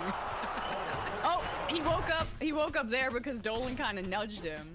But like, he also left 7 minutes early. I was like, sports reporters were breaking some of this stuff, showing like footage from the stadium of Dolan went down in Game 3 with like 7 minutes left, so he wasn't in the box anymore, and Trump was no longer in the box. So that game was basically tied at that point, and Sleepy Don had to leave. And in response to the cancellation of this watch party, Zoran did this. Another just incredible contrast. It's up there, that tab. If you're in New York, you see these. This is pretty fun. They're called Link stations, basically. They're public Wi-Fi screens, and yeah, you can check also this sometimes out. plug This your is phone awesome. into them as well. And what Zoran's office did was because they canceled the watch party, they live streamed the game on these screens all across the city. So you could see the game anywhere in the city. Fantastic. Nobody is surprised Trump wanted to show up someone else's moment. Yeah, make it about himself. And the rich guys that like are Look, placing we're in New York. their We're the own greatest kind of city. petty We'll stuff deliver the ahead worst of the people, fan experience. like Donald Trump. And when you We're also contrast the best that people, with like Zoran being a man of the people, buying his It's all own over the ticket in place the in the city. nosebleeds or going to these watch parties and Too responding bad. to He was born here. He is. Dolan canceling all this stuff by, oh, we'll do this in Bryant Park. Oh, we'll put these on the screen so everybody can participate. It just shows like who's ripping everybody off and in it for themselves, a greedy billionaire, and who's there for the people. No, absolutely. And I think it's never been more transparent to the average person that billionaires and capitalists just don't want them to have a good time at all. They are actively rubbing it in people's faces in a way that they haven't, and I think my entire life. And it just shows how little appreciation they have for the idea that people might even one day be able to exercise control over their government. They just feel, absolutely untouchable. They feel like, well, the government's controlled by us, by special interest money. People will never be able to vote their way out of this problem, as example by Donald Trump being president a second time. And so why not take visible victory laps? Elon Musk being a visible part of the Trump campaign and then part of his administration after was a sign of that too. And people, of course, routinely rejected that when he showed up at those events, and in the aftermath. But it's clear that billionaires are just totally divorced from the way they're perceived. And I don't know what it's going to take for them to understand that people are not so, in America, supplicant to like this kind of lifestyle that they're not going to one day demand better. Yeah, it's You're gonna showing immense demand it. arrogance. Go ahead, Binder. Yeah, I mean, it's incredible that like he would say that after there were just multiple successful outdoor events right outside the Garden where people gathered. And there were to before watch the Knicks finals too. I just want to say, like, this was never an issue until Trump showed up in Game 3, and then you have to pretend it's the same thing for Game 4 because it looks so bad for him. Right, but are people stupid? Like, people know that this happened already. People seen the video evidence. It was all over the place. Trump has the been celebrations sore for decades after that the he's game. not They accepted won by 13 in a NYC row. That elite. means 13 So different now he times. forces himself to These those circles. videos, Exactly what my wife was 30 saying. different days where these videos. Gee, I went out wonder of if that's a people pattern we celebrating can right outside observe, Madison how he Square treats Garden women with and the big girls. TVs up. Absolutely. I mean, everyone knows Absolutely. they went on, and all of a sudden, because Dolan's got to cover for Trump, it's an issue. I mean, it's absurd. It's absurd. And I should also say that, you know, just by covering this, the three of us may never step in Madison Square Garden again. Oh, yeah. Because Dolan is known. Adorable. Being able to make people who don't like you kiss your ass is almost as good as having actual friends, I guess. Yeah. You're a sociopath. My wife just sent me this on Instagram. We love the band Kneecap, the Irish rap group Kneecap. Apparently, Mariska Hargitay. She ran through onto the court and gave him a hug. Oh, you're so awesome. Thank you. Thank you. She is the OG. But is it this? Yeah. All right, so this little girl's a big fan of Kneecap. What is it? We're going to go to Kneecap. She's No 3. way. She's 3 years old. Yeah. Teddy Bun, I got a really big surprise next with Mowgli back and it's Kneecap. Yeah, for real life. And you can count it out. Are we living in the state? No, we're just going to watch. There's no way it's gonna be I don't know. The music. I don't know if the music is going to get us DMCA'd on YouTube. Shouldn't. Screw it. If we get taken down off YouTube, folks.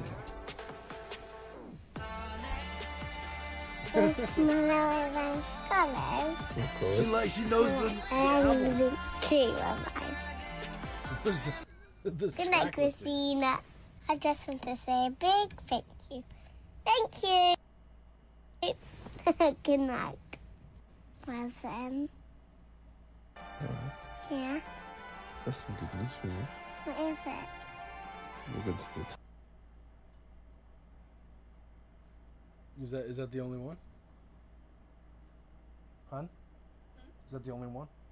No, there's more, I think. They have like a whole account, but that was the one video that came across my feed. Adorable. Adorable. Yeah, there was an image of her in the balaclava. Is it this? Yeah. Leave Kneecap alone.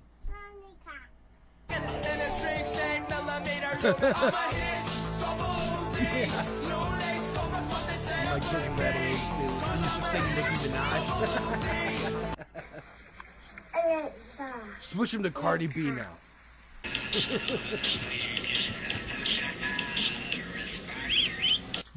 I mean, to be fair, that is me with. Hey,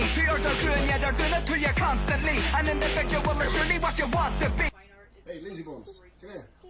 Yeah. Kneecap little smugglers. Hey. She got the... gorgeous. I got my braid so I'm gonna get new today. That's adorable. This was made in Palestine. Ring from a second.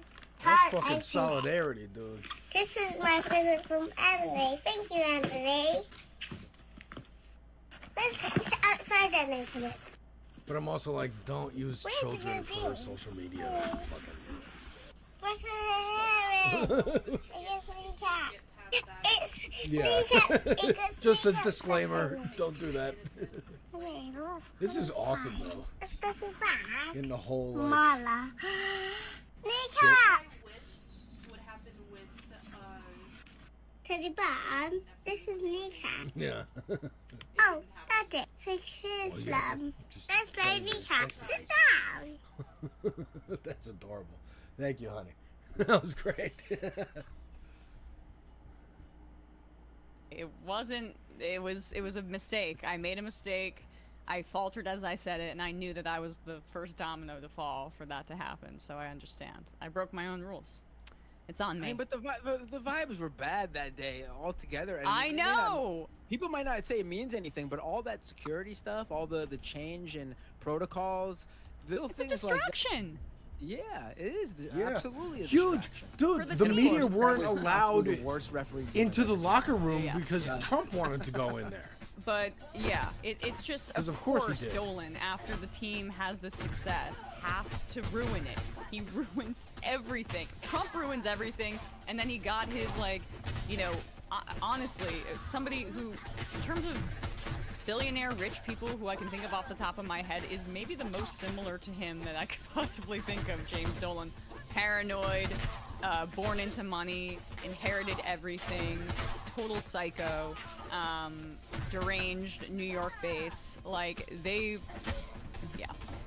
were the ones that decided that it was just most important for them, not all of the fans. I would say that description applies to every person sitting courtside. Pretty much. That inner ring of oligarchs. Not all of them, there's some real true Especially fans. Larry David. And Chalamet. Look, Timmy's a real fan, and I respect that about him. Obviously Fuck Tracy Timothy Morgan, who's at every game and was crying after the game. You just reminded me though, Dolan's thing about Mamdani being a real Knicks fan or not. You're the literal owner of the venue. Who cares? Like, Right. what kind of complaint is that? You want to sell tickets?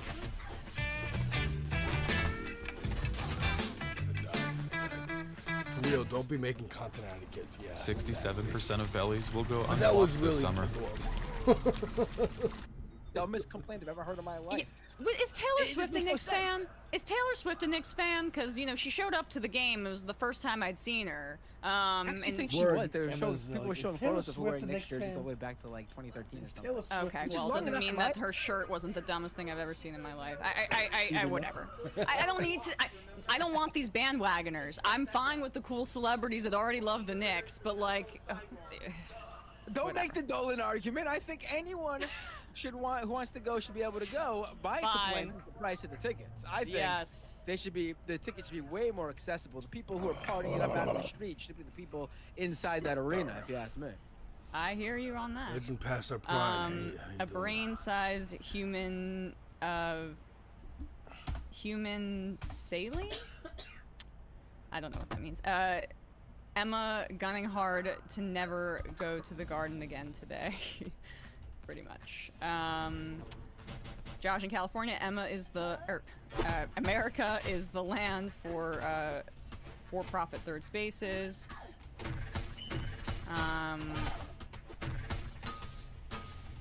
California Resistance, Emma. Dolan owns Radio City and the Beacon Theater, the old forum in LA too. Wow. Dorsey's writing in saying those old Taylor Swift photos were promos from her I Love New York era. I just saw them online. I don't know. Who cares? Thank you. But thank you, Dorsey, for the correction. Back to Dorsey. We're just getting down to the important stuff here. Future reactionary, did they dig up and rehire John McCain to find Timothy his Chalet or whatever. It looks like an anime character. Yeah, his face is and sharp. please check out That is a good way to describe it. the Louisiana got a candidates for the sharp House face. and Senate. We have some of the worst politicians in the country that desperately need replacing. Our state is fully captured by the oil lobby, and our new It's district really map funny. I is never not heard it described like that. helping. You're totally right. Will do. All right, let's do. You want to do this?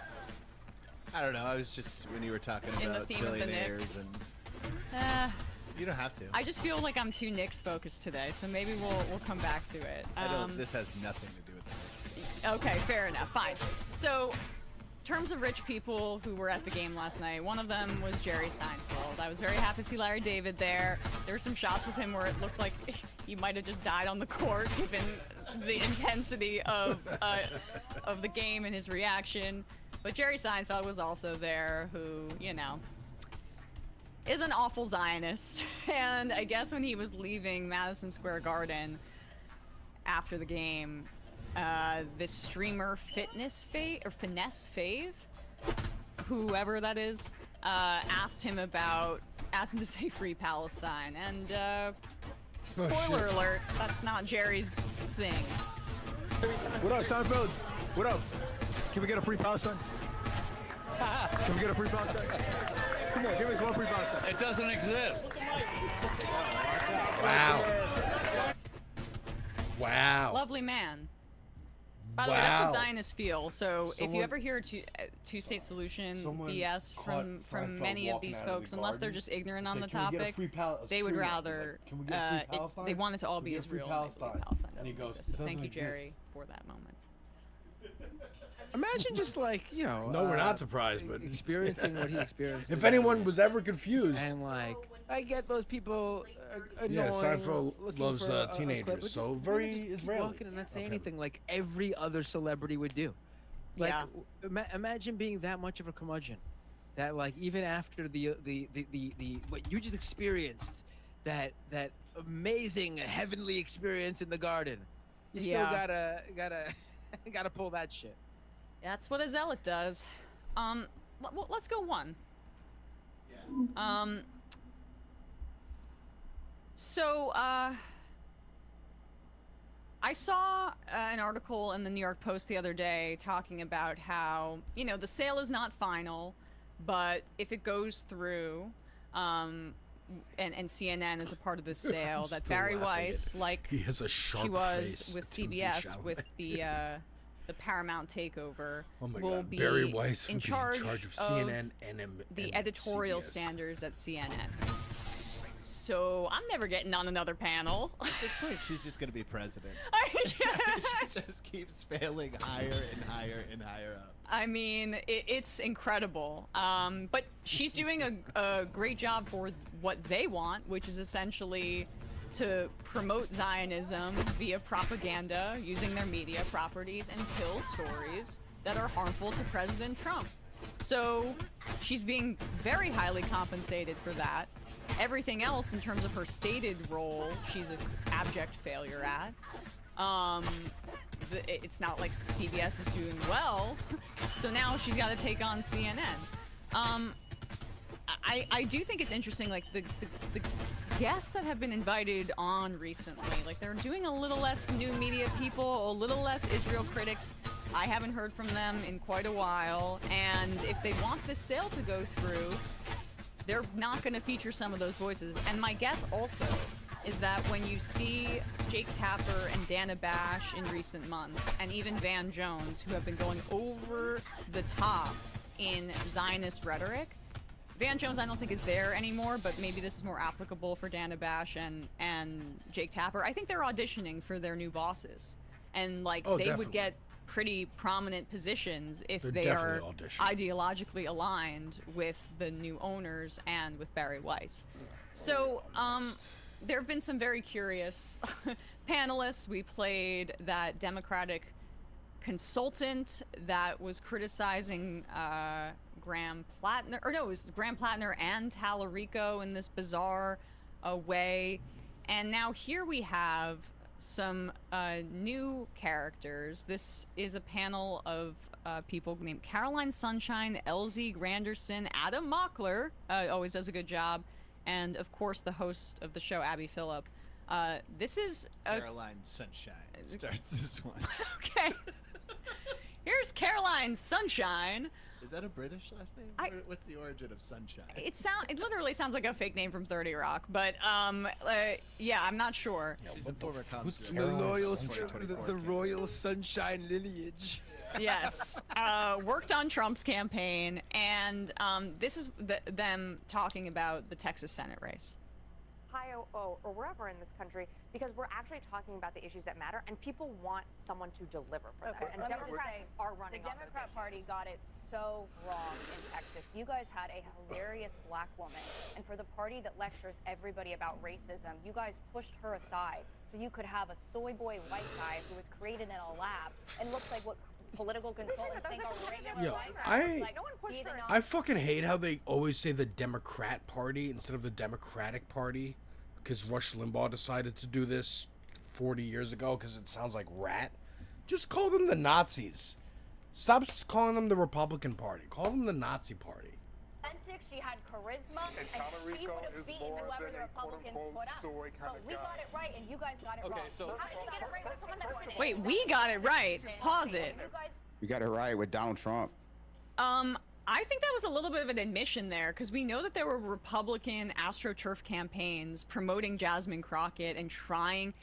It was a Republican-aligned robocalling campaign that called her constituents and implored and said that we have polling that shows that he can be she can be the next Democratic senator, and it was asking her constituents to call her office and urge her to run for Senate, and it worked, and she did, and she lost. And when she says "you guys," you mean the voters?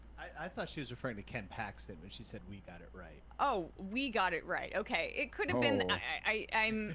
Which, I mean, either way, it doesn't make any sense. Either 'cause you got way- it wrong with Ken Paxton. Yes. Okay. So it's probably what you're saying, but she is repeating in terms of her line of argumentation just the wish fulfillment that was behind everything I just said, understanding that Crockett polled much worse than Tallarico in the statewide race. And with how Crockett, by the way, has gone after or has been speaking about like Wesley Bell and has thrown Cori Bush under the bus and has aligned herself with Crockett AIPAC was money. I think it's pretty crock of clear shit, who the better politician is at turns this out. point. Like Jasmine Crockett, what is she gonna do now? She's just gonna flame She out was and a have some Hakeem sort of media Jeffries. career. She Tallarico's was a Cory running the right Booker. way as well. I think that's what scares them. So it's just a very bizarre argument to make, especially this far after the results. But keep going. Well, we're such a fucking joke of a country. Yeah. We're talking about. She's hilarious. Yes. You should have nominated her because she's a funny black woman. Right. And it's just obvious, so obvious they would rather run against her. Exactly. They wouldn't have said that if they didn't. Like, if your opponent is saying, "I wish the other person won," then I mean, literally, you went with the right choice because you don't want the best case scenario for them. Thank you, Matt. Yeah. Thank you, Yeah. Matt, for pointing I out think the that's obvious. They're also much just love, like Matt struggling to Bender. run against Tallarico more broadly. This is Who lost his a father. Trump-aligned group called Citizens for Sanity. This is how they're running against Tallarico. They're using AI. That should not shock you. And why don't you guys take a guess as to what they're attacking Tallarico on? Something related to gender or trans people. It's gonna Ding, be ding, ding, ding, something stupid ding. like that. Yeah. Here's AI-generated James Tallarico and what the Republicans are going with here. Boys in white dresses with blue satin sashes, girls stuffed with hormones till they grow mustaches, changing the gender of all your offspring. These are a few of my favorite things. So they got him in a dress and to say the trans issue and put that out there.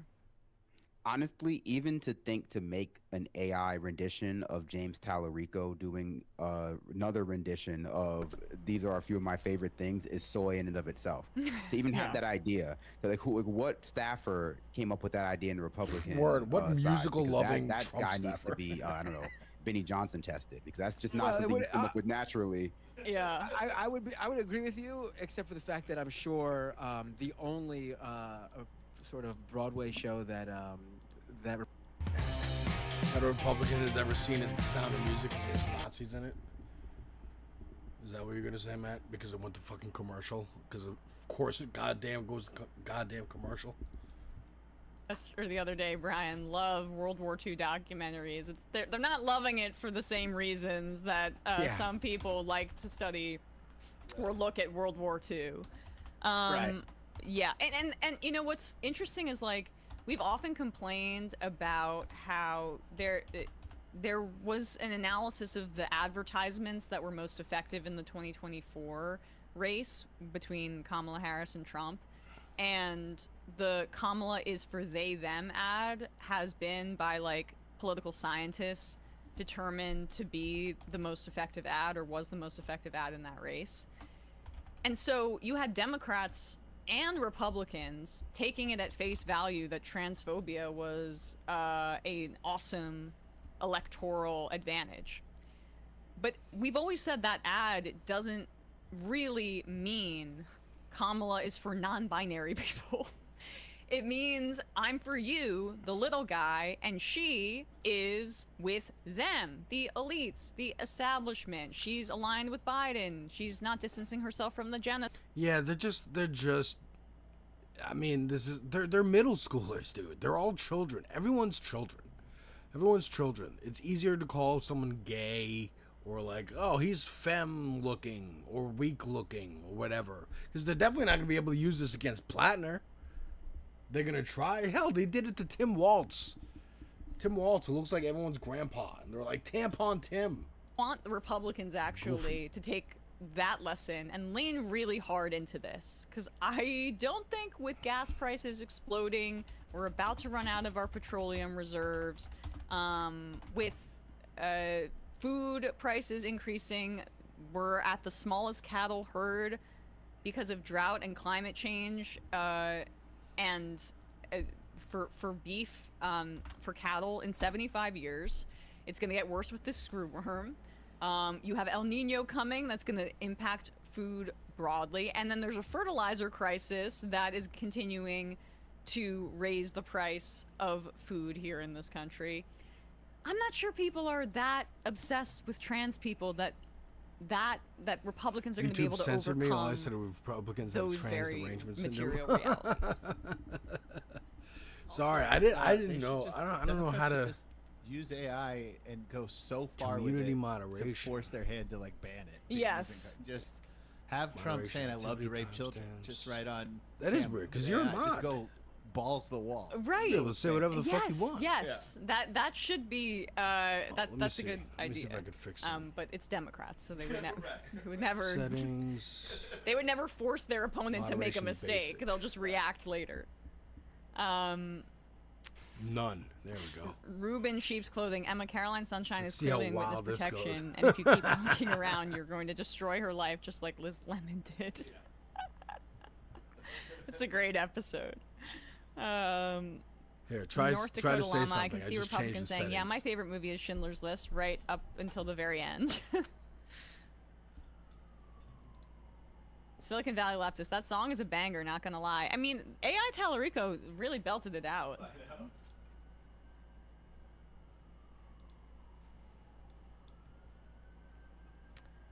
Dr. Chrislam, she's literally just vomiting talking points she's read from MAGA Twitter threads.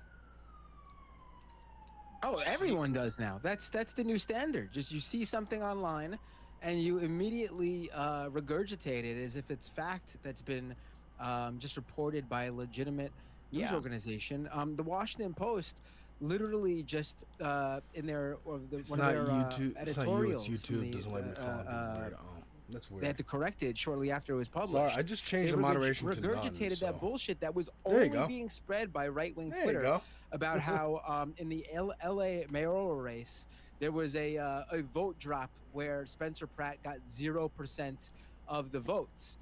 That's not true. In Yeah. fact, one of Trump's DOJ lawyers had to go look into it because he thought he was going to find something, and then he had to report, sadly, that it wasn't true. But that was literally just something spread by right-wing influencers on Twitter. And Jeff Bezos' Washington Post, his new Washington Post, they wrote an op-ed and regurgitated Now, that you in might the have to be piece. on your toes a Not little even more looking for anything further because I into just it. changed Not the even moderation, asking their the own reporters that they have on staff. moderation to 0. Is this something that we've reported So on? who Because knows it would what's be gonna pop something. in here, If it but- was real, we certainly would I have, don't know, right? I can handle it all. It is ridiculous. No one cares anymore. It just no one cares anymore. Yeah, yeah, and this is a good way for us to jump into this clip because Brett Weinstein is on the case on this particular issue of the Dark Horse podcast, the NPR voice podcast, where we say the most batshit insane things ever, but we fool the sheep that listen to us because of the tone of the way we speak. He's on the LA election denialism stuff. Here he is ranting about how people just don't get it, that these elections are rigged, and we have so much evidence to present to you. We're going to have an endless battle in which those of us who see, but hopefully, what we believe LA is gets a clear socialist evidence mayor of some kind of election rigging or fraud are faced with indignation from a vast array of people portraying themselves as more rigorous and careful, who say, where is your evidence? Where exactly is your evidence that there was something wrong with this election? And we are going to be caught in the following predicament. No piece of evidence is sufficient to establish that case. And the sum total of all of the evidence contains true things and false things. So it is also no good. So the question is, can you logically deduce that something has gone wrong? I believe you can, easily. Can you prove it? No. And not being able to prove it means that the election will proceed. It will be validated by all of the structures, including the courts. And that means that those who take on the power that derives from these elections will be the result of whatever process we just went through, whether it was an election that happened to be anomalous through organic means, or it was the result of some kind of fraud or election. Wait, okay, hold on. Wait, we have to stop for a second just to unpack some of this bullshit. He's essentially saying that is not an accident. Oh. Actually worked out perfect. Yeah. that no piece of that the evidence is not sufficient enough, that there has not been a piece of evidence that is sufficient enough to establish the case of election rigging.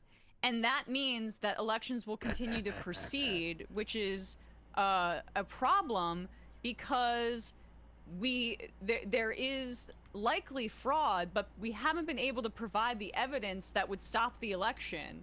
And that's a problem because elections are going to continue, and the fraud that I'm saying is likely happening will continue, and we won't have the ability to investigate the claims that I'm making up about fraud.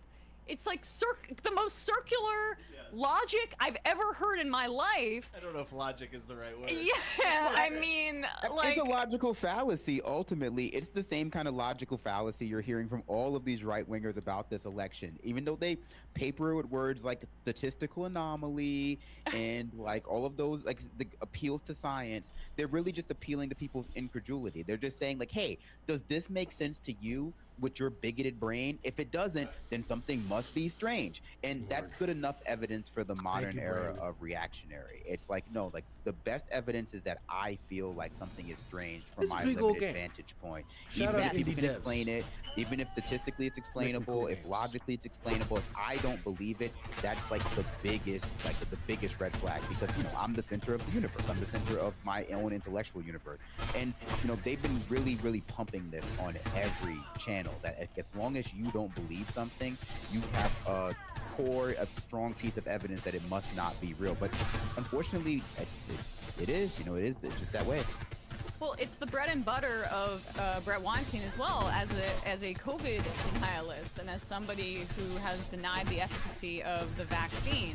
It's appealing to the narcissism of really stupid people who like to think that they have access to special knowledge that is being provided to them by some sort of expert that runs counter to what the dominant narratives that they're hearing, because it makes them feel special, and they and also, I mean, there are people that feel insecure about other people's expertise. Oh yeah, everyone feels that way now.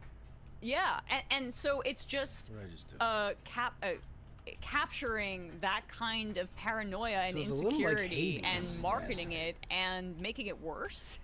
And so he's been doing this in a variety of different ways. But this argument is perhaps his most incoherent that I've heard, because like I'm not even sure where his point is where he's even gonna go with this. I guess we should finish the clip.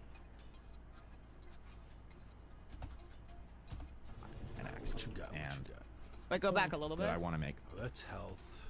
These elections will be the result of whatever process we just went through, whether it was an election that happened to be anomalous through organic means, or it was the result of some kind of fraud or election rigging. That is not an accident.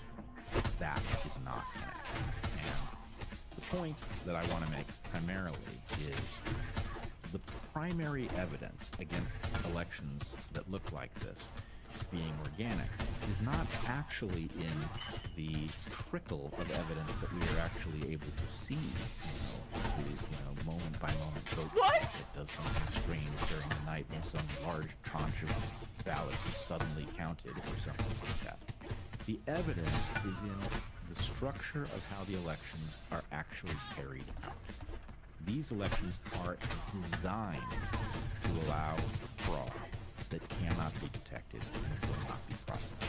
And that's Okay. really the thing that we must. That So, claim, you'll so it never took him know over fraud 2 minutes exists. of like Because it's absolute just designed nonsense to to get enable to his central claim, as he's talking about all of the evidence that needs to be collected that isn't there yet, and that there are no accidents here. You know, I can make an analogy to that. You mean the kind of bias that exists on a national news network, where they're not going to literally tell the hosts, hey, say this, or hey, don't say this, that you just won't get hired if you say this or don't say this. That's the kind of invisible bias or rigging or whatever you want to call it that exists in our society. He doesn't seem to be interested in elaborating. Well, I mean, that shifts the burden of proof, obviously, off of the people who are trying to allege fraud onto the people who are saying, well, there is no fraud, by saying that there's really no way to detect fraud in the system because there are no safeguards against it. There actually are safeguards against all that fraud, especially in California, where a lot of what they're complaining about is that they take too much time verifying the vote. Like, they're They complaining have about signature matching. They have signature matching to literally do exactly that, and that's why it takes so long. We had David Dayan on to describe it, and the thing why it takes so long. I'm sorry to interrupt, Brandon, but just it's important for people to know. They mail out ballots to every person in California. There's 23 million registered voters in California, and so they give you a week from election day. It just has to be postmarked by election day for them to count it before they certify the results. We knew this before this, and this has happened before. They're acting like it's anomalous just because they've only heard about it for the first time because of Spencer Pratt's Instagram videos.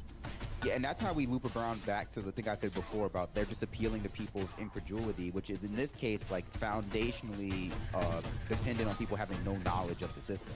Because I'm willing to walk with him, down that like road of like, okay, but if the structure of the system, forget enough to like facilitate fraud, forget that. But if the structure of the system is such that it engenders mistrust in the election, that would be a problem. However, that's not what's engendering mistrust in the election. What's actually engendering that mistrust is people like him and Jillian Michaels and Tim Pool, who just found out about this election 2 weeks ago, more or less, have no idea how any of this stuff works, and are just going like, isn't this strange? I think this is did the strange. same This thing is with not like Ron Spencer Donnie. Pratt said on Instagram, and I was really getting my hopes up that a Republican with politics worse than the politics of the mayor that people don't like was somehow going to win because he was getting a lot of retweets, I'm sure very organic retweets on Twitter. And I want to believe that that's the same thing as winning an election in real life.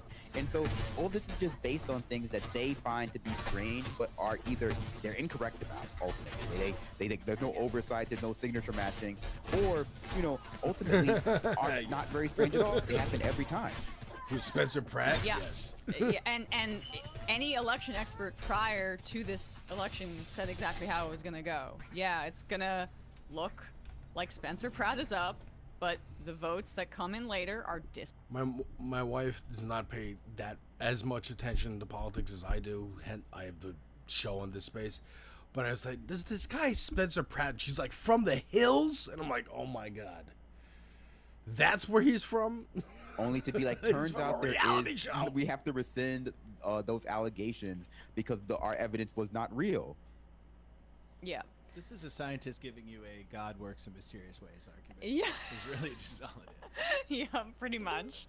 But even when it should also be, everything is obviously that you guys bring up is accurate, obviously. But even when they don't even need like evidence or the lack of evidence, or they will make up a narrative out of thin air and just distort things that just and turn it into something that didn't happen. And a great example, I think, is Benny Johnson. He put out that I'm sorry, what's the name of the woman who's now in second place and is going to face Karen Bass at Nithya Raman. Nithya Raman. Yes. So she, on the night of the election, gave a end of the election day speech, and during her speech she gets emotional and starts to cry a bit when she brings up her kids and how her kids have literally never known their mother when she wasn't running for a campaign, because she's a city councilwoman, now she's running for mayor. And that's the exact reaction you had in your mind. I picture his teen self. That was the last time I paid attention to him. Yeah, I know, it's crazy. She showed me, I watched some clips of him, or him and his wife apparently, on the hills. I'm like, oh my God. Same thing with Sean Duffy and Mercedes, whatever the fuck her name is. They were on like Road Rules. This is what she said. Now he's Secretary of Transportation. And that clip went viral with Benny Johnson's, description of it. Right. And everyone out there is on the right is using this as as a even kid. more I knew proof, reality saying, TV was a even bad idea. She, a city councilwoman who should know how it works, thought she lost on election night to Spencer Pratt. And that's just, and they're also bringing up how can, even if she does win, how can she if she conceded? Which is, again, not how any of this works. Right. Your concession does not even if she did concede, your concession does not supersede the end results of the election.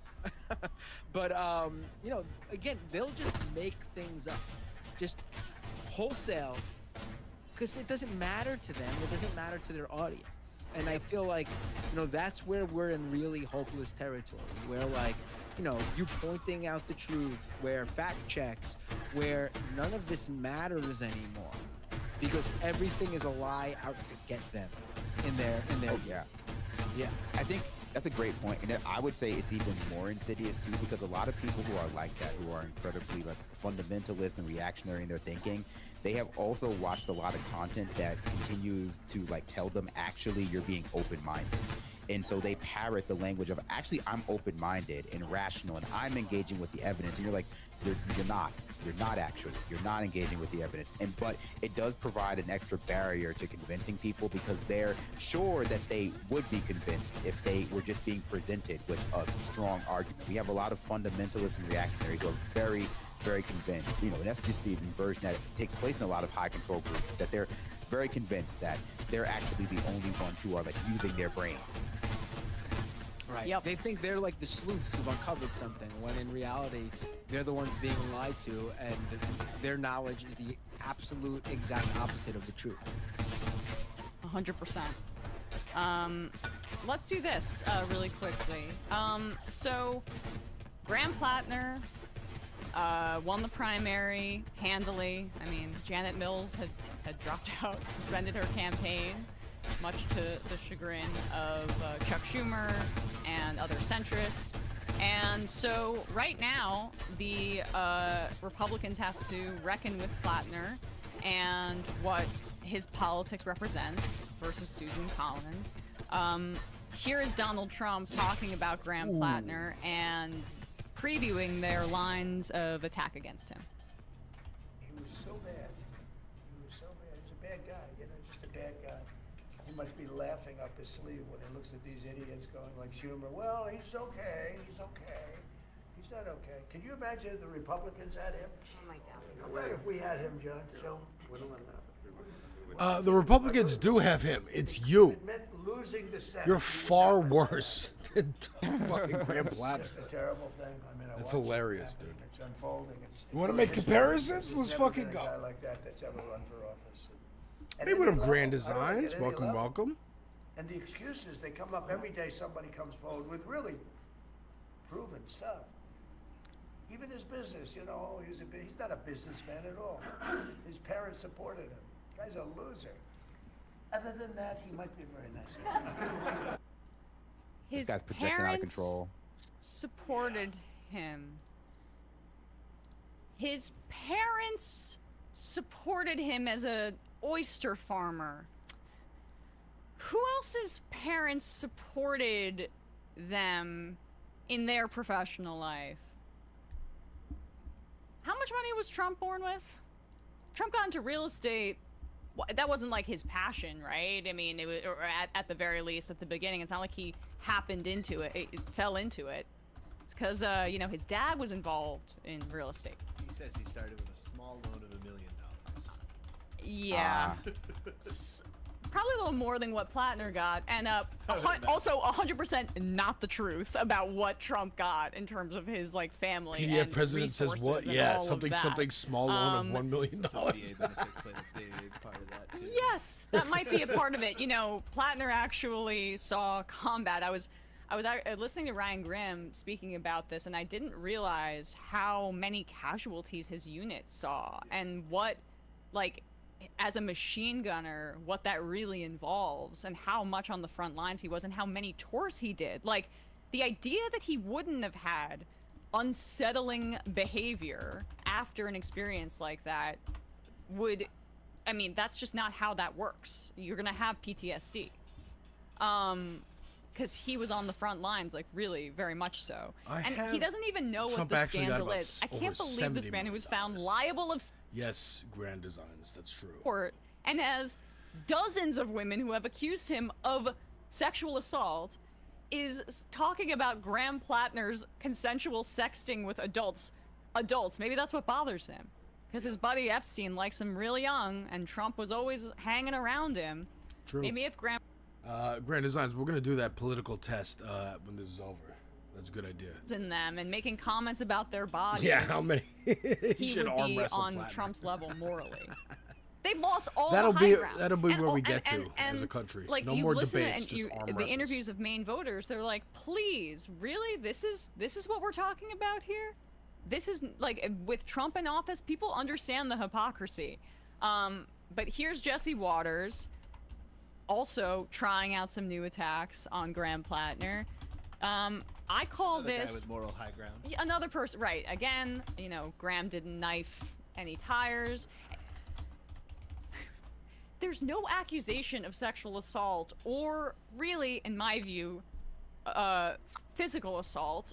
The Republican operative, the only person alleging anything like that, says he grabbed her very hard and grabbed her wrist, and then also locked her in a room. That is the worst of the allegations, okay?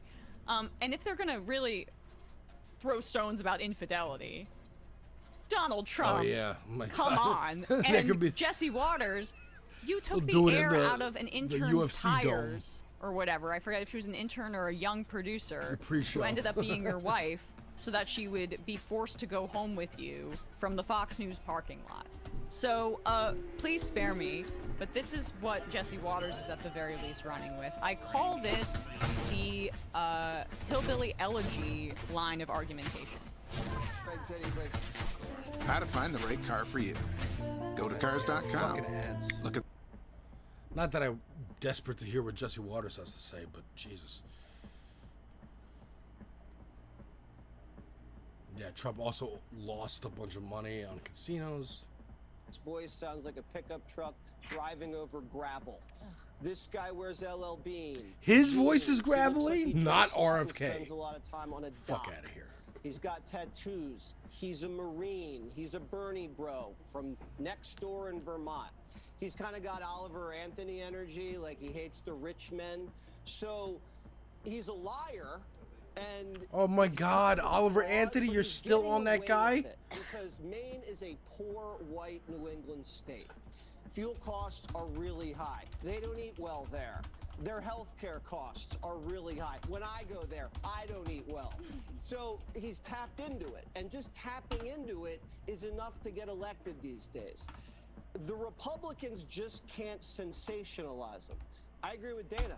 Remember when we Me Too'd Bill Clinton? What'd that do? They tried to Me Too Trump. What'd that do? You can't say, oh, he's a racist, he's a Nazi. I mean, look what that's done to Donald Trump. He's been elected twice. Yes, the guy is an ogre. Donald Trump's a Nazi. He's a degenerate. He looks like he lives under a bridge. But I don't think that's going to cut it because the Democrats will rally around someone like that. All right, I think we're good. He's a degenerate. Please. They don't eat well, so he's saying that Maine, like, way to ingratiate yourself. Yeah, I've lived there for years. They're so stupid. They're so uneducated. That's why they are. Yeah, I mean, but he sounds like that is what the arguments that so many stupid liberals fell for when they were trying to understand the Trump voter. When J.D. Vance wrote in Hillbilly Elegy and just used like classist stereotypes that typically had been reserved for black people in this country and applied them to Appalachia. He's doing the same thing with Maine. And what do you mean they don't eat well up there? It's like, I mean, I've been around the country when I was going to these Trump rallies. I've been to Maine, which is one of the prettiest states in the country, and it's on the water, so there's fresh seafood all the time. It's quite green and lush. Like, I went to Eastern Tennessee, and every place in the area is a fast food restaurant. That would be like off the top of my head a place where I don't know if they eat that great there. It's hard to find fresh food sometimes, but like, I don't know. I mean, it's just such a weird line of argumentation about Maine that doesn't Party of the land. working class, the Republicans. Right. I agree. I don't like lobster either. That stuff tastes like that's prisoner food. So the main whole situation up there is not for me. Maybe he's just like a little bit of he's super old school, and you know how lobster used to not be viewed as a delicacy because they crawl on the ocean floor or something. Yeah, they're sea bugs. Yeah. He's old school like that. Trump would eat that. Trump would never eat something like that. He only eats the freshest McDonald's. Right. Right, fresh off the vine. If it's not on the McDonald's menu or in the Bible, Trump does not eat it. That is what Eve first bit into. Some McNugget. Yeah, a Big Mac. What was it that he called? He would call it the wrong thing, like the McFish or something like that, right? McFish. That's the McFish. Yeah. That's not the name of the McDonald's menu item, but he called it the McFish. Filet-O-fish. Filet-O-fish. But he is right. That's like the goated option, though. He does know the menu. I'll give that to Trump. I would, amongst other things. He knows the menu. If I were going to McDonald's, he could order for me because he knows the menu. Now, listen, as a fast food piggy, just like Trump, fish from McDonald's is a step too far, even for me. I agree. I agree. I'm with you, Brendan. I think it's the best thing at McDonald's. That's the goated option. The filet of fish. The chat's gonna eat you up for this one. It's also there's no way it's fish. Like, don't be scared of it because it says it's fish. A lot of things aren't fish. A lot of things aren't fish that you eat. It's on the menu. Weirdly, fish is in quotation marks. So. Fish product. Yeah, it's fine. It's fine. Also, I wonder, somebody asked Jesse, why don't they eat well in Maine if they don't? Like, is that a Maine thing? Yeah, or is that we've just destroyed our food and everything is poisoned and all the farms have been consolidated? I mean, yeah.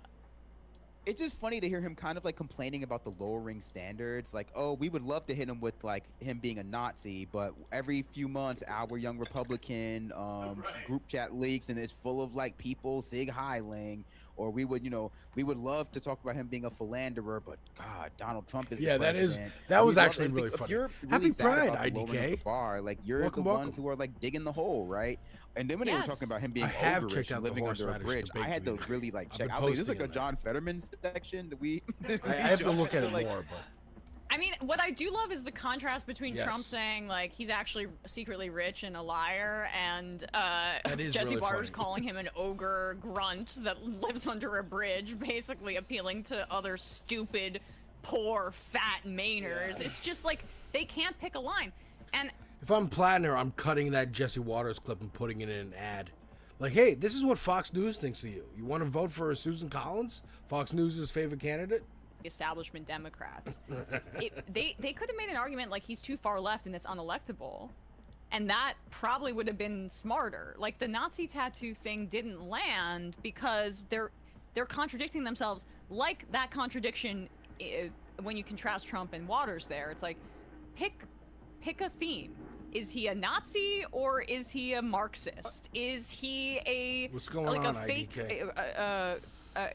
Class traitor, or is he like actually secretly rich that got ahead in life, or is he, you know, too much of a And Grand Designs, I do try. You know, I'm gonna look at it. I'll see what I can do. And yeah, I would love to debate somebody. That'd be interesting. It's kind of right on that front too, where like the Democrats have also served to devalue claims like that too, like not the same way Republicans have, but you know, by decoupling Nazism with a lot of the things that like, you know, make it a state-run project because they're still involved in a lot of those states. They cause people to not take those accusations like seriously, to not be able to accurately assign them, and then doing things like this too, you know, that doesn't help, right? It ultimately doesn't help people to be able to like take those accusations seriously. It's just so funny how often they're the party of the support your troops, and they fucking hate us so much. They hate us. And it's also I just realized that Donald Trump was making that argument about him being secretly rich, and like I wonder how that plays, because I don't know if you noticed on his desk, his 3-ring binder, all the metal was gold. He was just talking in front of a golden 3-ring binder. That's how he knows. Like it takes one to know one. He knows. Right. He knows a secret Richie. He's like, I know that guy. Like, yeah. And I mean, they're gonna struggle like they struggled with Mamdani. The reality is that leftism is good politics. and Republicans have never been weaker. They've never been weaker. Like Fox News is like exists in a little bubble. They don't talk about the Iran war. They don't talk about Epstein. Like Donald Trump and the Republicans have never been weaker, just on the most basic things that they claim to stand for. Exactly. All right, guys, I'm going to read some IMs and get out of here. I'm going to be on Francesca Fiorentini's stream in like an hour and a half, and then later tonight, I'm at the DSA rally in Bushwick if people want to come through. Californian resistance, Emma, per The Guardian, Trump cancels tonight's scheduled strikes and bombings on Iran. Trump has posted on Truth Social that he's canceled. I think you sent that twice. I cannot make that rally. That would be cool to go to, but I have very little money after going to Lupe Fiasco last night. As he criticized AOC from the left, what are y'all's thoughts about that article? I definitely don't think Jacobin would come to AOC's defense. Like, I mean, I just don't. That seems far-fetched to me. I haven't read it. It would match with some things I've heard. I mean, I don't know what to say, you know? I will say to the I don't know about that article, but I will say to the previous comment about Donald Trump and his attacks on Iran, the whole thing makes a lot more sense if you remember that he surrendered in April, and he's just been slowly dragging his feet towards that for the past 2 months. When he agreed to that 10-point plan on April 8th, to go to Islamabad, that was him agreeing to surrender. And ever since then, he's been like trying to rescind that. He's been lying about what that entailed. And we're still moving. We're still moving towards that same 10-point plan, and more or less. But we're moving real slowly. We're moving real slowly, and there might be like a Card Island assault along the way. Yep. Majority Report Peace Prize. What does Jesse mean elected twice? Does Jesse not believe Trump was the true winner of 2020? Well, at least they can't say that anymore. Can't say that. They can't say that no more. But they can't say that. But they do say it. They just can't impugn a private company like Dominion. Well, Dominion got bought, I think, by a Trump donor now. Like, not to impugn them, but I think they were bought by a right-wing donor. Interesting. At some point, after all of that stuff went down. Crowned lefty. I'd say Kenneth Mejia might be a hidden gem and strong grassroots contender for a future mayor or higher statewide federal office. Tortellini reform. Right-wingers think candidates concede elections the same way Michael Scott from The Office thinks you declare bankruptcy. 4 seasons total landscaping. This complaining is just more proof that voter fraud concerns are BS. If they thought about it for longer than it takes to retweet, they would realize that all the anti-fraud measures they pretend to be in favor of will inevitably make counting take longer. Science is political. These brothers trigger me every time I hear them. Fake-ass scientists who do zero work and can't handle since they don't read and do read. But that's the part of it too. They want to implement these anti-fraud shit, and then it takes longer to count. And then they go, "Well, that's fraud because it's taking longer." What happened? They again, they assume the audience is idiots. The power Which to unfortunately they often power are. any initiative that doesn't pertain to a single subject, meaning initiatives like legalization, will be even harder to do. Dang. Golden Oyster Cult. Enough. Seinfeld has been accosted about Palestine like 17 times already. You can find examples by Googling Jerry Seinfeld 17. Ramona Franken. Ghost your ROI worries. Ooh. Spend smarter. Snapchat ads. What are you doing? Going out? Not like that, you're not. No, not your outfit. It looks great, but you haven't got any sunscreen. You didn't think Stevie Nicks was funny? Yeah, you know. It's very Because her last name is Nicks. You Right, just put right. K in front of it. Right. Brian, you're a comedian. What's the joke?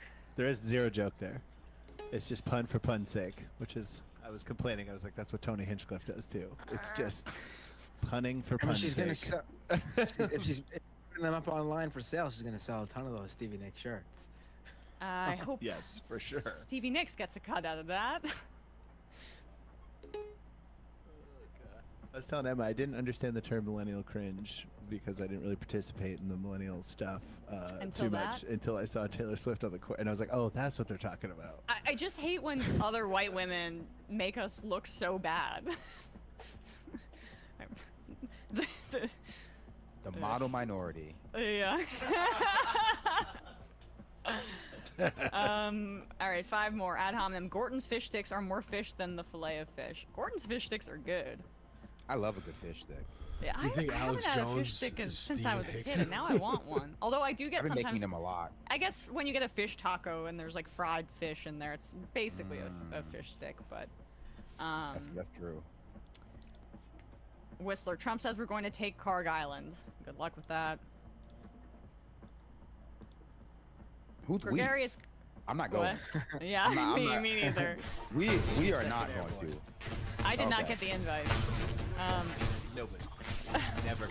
Never. Good Gregarious time to Christ. invest in. Good time to invest in like a flag-shaped coffin covers or whatever. Right. Yeah. Must be Gregarious Christ. Nancy Pelosi must be pissed about how weak the Republican Party is.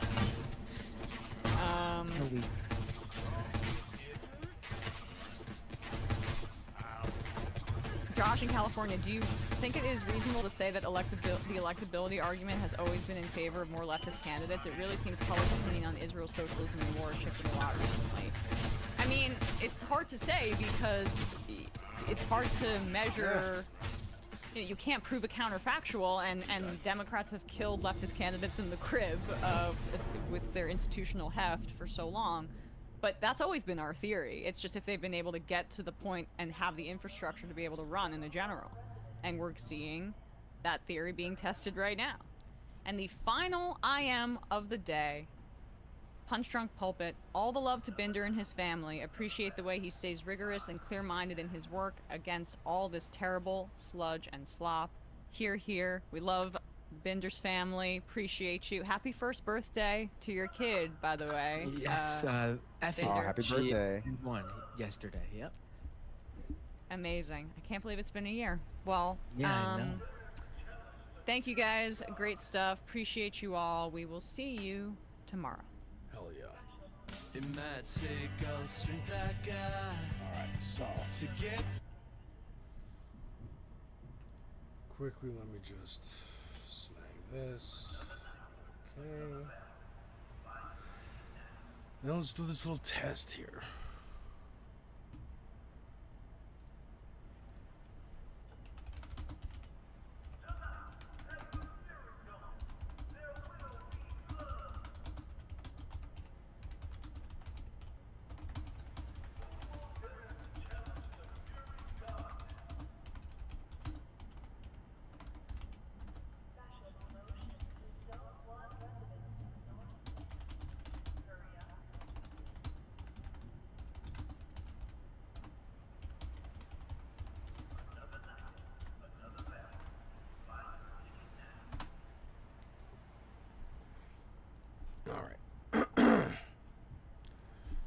So let's check out this political alignment chart here. Let's take our quiz.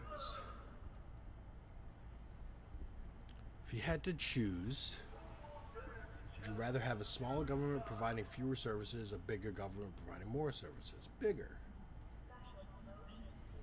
How important is it for the United States to maintain secure borders? Not too important. Taking refugees, extremely important. How many elected officials run for office because they wanted to serve the public? Few of them. Do you think same-sex marriage being illegal is generally very good for society? How comfortable are you with people openly carrying guns? Not at all comfortable. How much of a problem do you think climate change is? The biggest problem. In the future, how important is it for the U.S. to be the only military superpower in the world?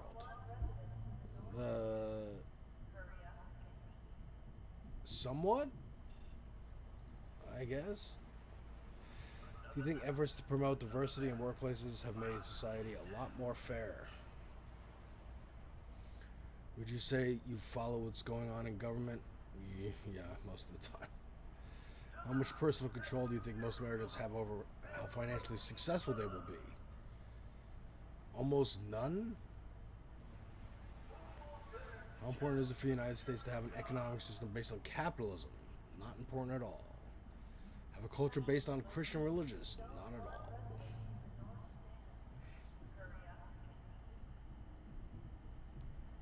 all. Oh, Bill Hicks? Alex Jones is not Bill Hicks. Bill Hicks knew what he was fucking talking about. Alex Jones is a lunatic. Which statement about foreign policy comes closest to your view? The U.S. should take into account the interests of its allies, even if it means making compromises with them. Should follow its own national interests, even when allies strongly disagree. Collectivist, as most as possible. How comfortable are you with someone using the pronouns they, them? Extremely comfortable.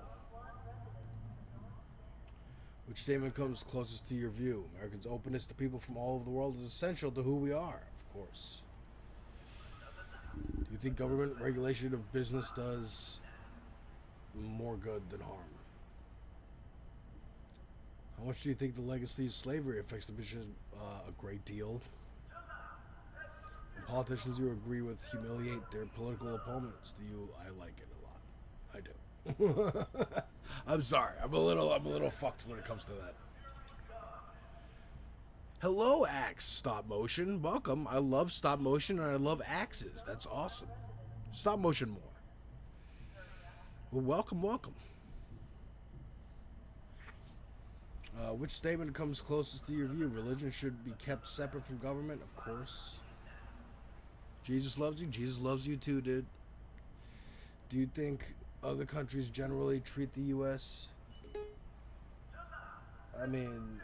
very fairly, despite our atrocities?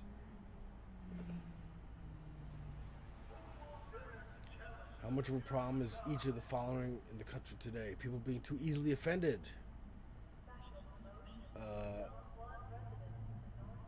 Not a problem. People saying things that are very offensive to others.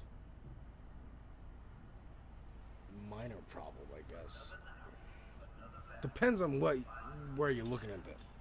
Thanks, bro. Love you. There you go. I love you too. Welcome on in. Thank you. Thinking about assistance to people in need, do you think the government should provide more assistance? Of course. Your best fit, leftward progressives. This younger and majority white group, what? I don't know. Weird. Stands out for the intensity of their views. They support expanding government services, overwhelmingly back legal abortion and LGBTQ rights, and are deeply concerned about racial and ethnic discrimination. Indeed.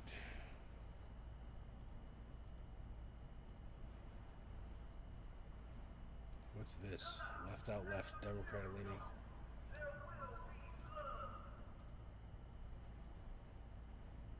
Tuned out middle, pragmatic and polite right. Oh, these are weird categories. My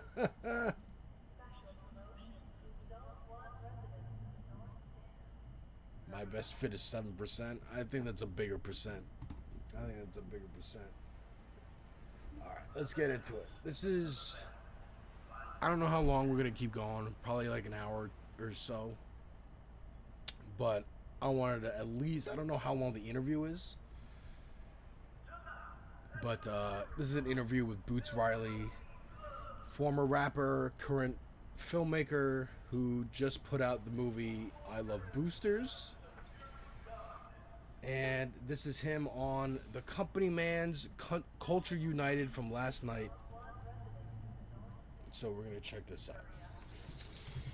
Culture united, culture united, culture united, culture united, connecting all over the world, connecting all over the world, connecting all over the world, connecting all over the world.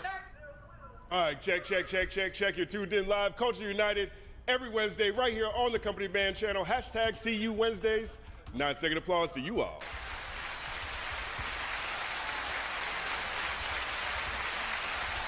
I saw y'all in the comment section already talking about we don't start until 12, 13, 15, 17 minutes after 5. Ha!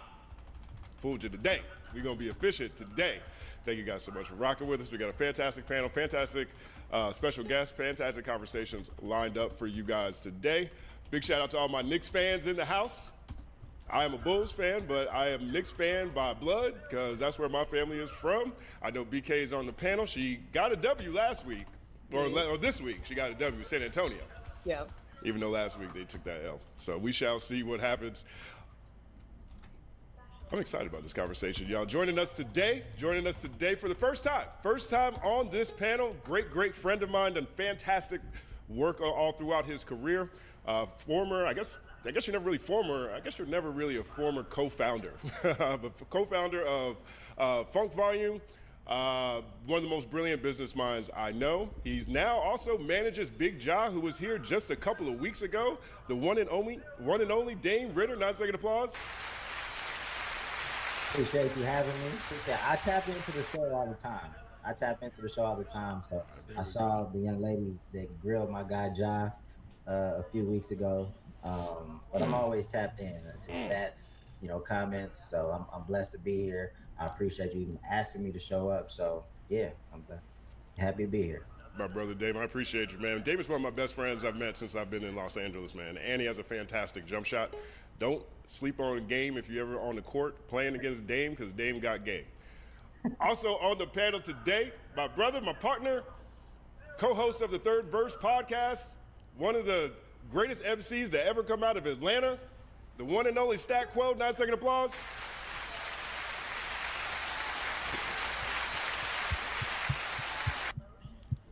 It's always a pleasure to be here, and back reunited with you and Dame got the mid range on lock. You know what I'm saying? It's a lost art in the league. You guys had to. That's what y'all did whenever we played ball. So it's good to have that connection back. You know what I mean? Yeah, we all played ball together. Like we that's like what we alumni. did. Yeah. Yeah, we played ball together. Michael B. Jordan was in that league. Yeah, all of us. Steve Urkel crossed me up. Urkel. Yeah, that is. Forget that. I forgot Urkel. I forgot. Dude, what's his real name? Jaleel White. Jaleel. Yeah. Good got dude. game, man. Jaleel can play. He wasn't acting in those scenes on Family Matters. He was always talking shit too. He was. Also, as always, on the panel today, fresh off of finals last week. I imagine they went amazing, even if her Spurs did not. Incredible voice in this space. Rising star, superstar in the making, the one and only BK. 9-second applause.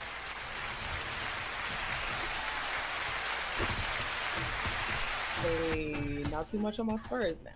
Not too much on my Spurs, but I'm excited to have the conversation for tonight. Yo, Wednesday night is always the best day of the week, so I'm excited to chat with y'all. Word up, word up. And also, coming straight from Chicago today, had all kinds of technical difficulties, but always stay cool. Cooler than the other side of the pillow. I think that's my favorite Stuart Scott quote. Cooler than the other side of the pillow. One of my favorite people in general, a great friend of mine, fantastic mind when it comes to strategy, fantastic on this show every week. Also co-host of Culture United, the one and only El Janelle. 9-second applause.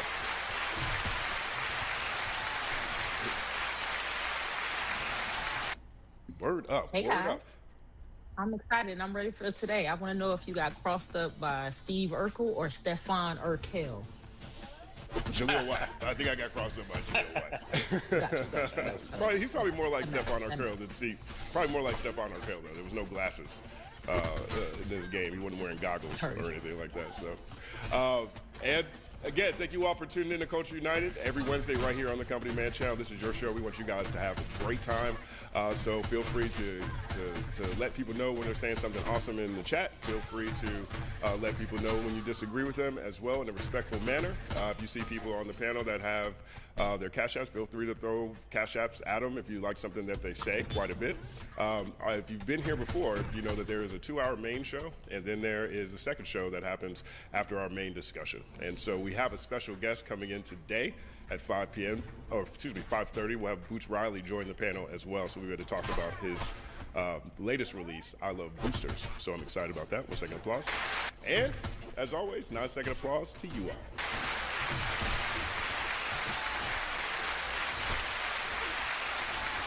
All right, word up, word up. So the biggest conversation this week to me has been just the fantastic reception that Vince Staples' album, Crybaby, has been receiving. And in this space, it's common for... Y'all gotta listen to this album, Crybaby. It's fucking amazing. Politically, we love it. But, hold on. I want to see if that stream is still going. Yes, it is. So, check this out. How does this work? My son says. He literally made a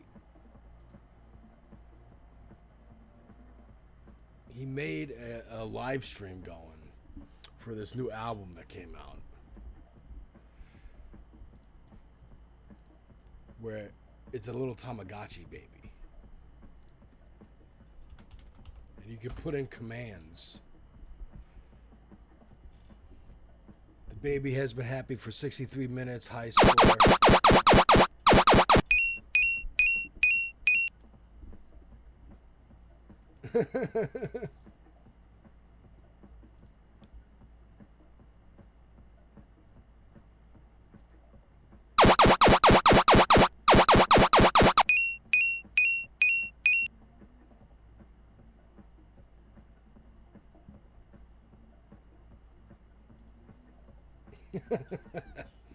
So, that's this. Go check out this album with this artwork. Vince Staples, amazing. I didn't know who he was till I listened to this album, and I absolutely loved it.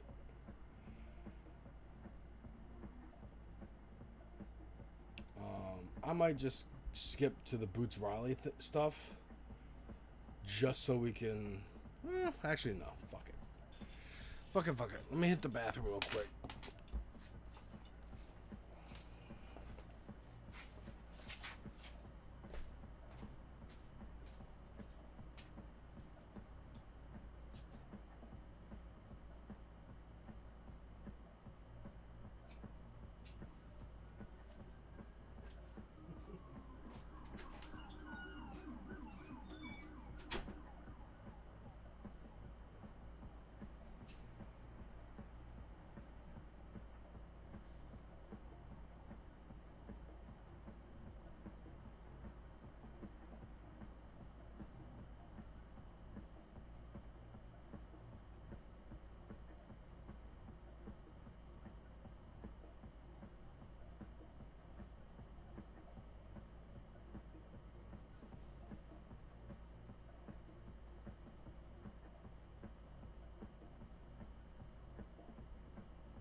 You gotta see this.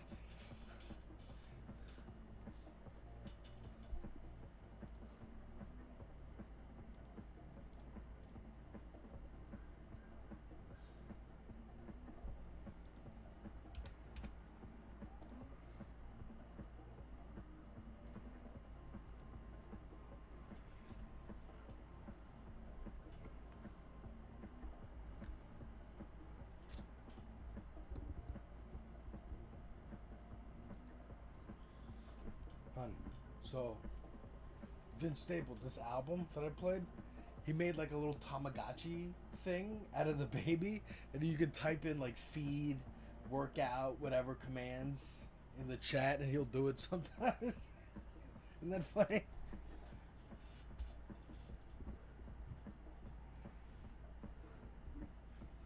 For people, you know, when an album first comes out, it's either classic or trash. But Vince Staples' album is making an impression while doing something completely different than what we know him for. He's moved into a more rock punk friendly environment, and he has, in my opinion, released the most I would describe as important project of 2026. And the reviews so far coming out from a very critical audience, or excuse me, a critical environment, are fantastic. Right now he's sitting at an 87 on Metacritic. I love this project quite a bit. I did a video on it already, and I basically did 2 videos on it because I think that the album itself, dropping last week, a week after the Rick Chow case, and with Cyrus Carmack Belton, and then this week with the Carmelo Anthony case.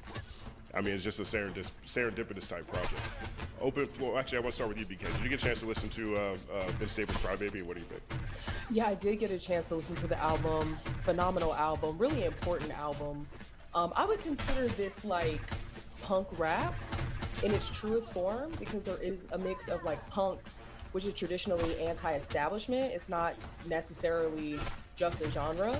So, you know, him being very explicit in this album, I think, was really important in 2026, as people, you know, are less vocal under the second Trump regime, and there's even more, I think, amenable participation with the Trump administration. So to be explicit is important, and I think he absolutely did that. I feel like it's unfortunate that people think he's playing to some sort of white audience. I mean, if you're mainstream in hip hop, you probably have a large white fan base anyway. Like, that's just kind of how the numbers stack up. But, you know, punk and rock and hip hop, these are Black genres. And so I love that he, you know, was the epitome of Blackness in true form in this project. I also love the runtime. It was like 30 minutes. I love that he led with Blackberry Marmalade and Cotton. Cotton music video was, I didn't think that anything could get more jarring than the Blackberry Marmalade music video, where it's like the POV of a gunman.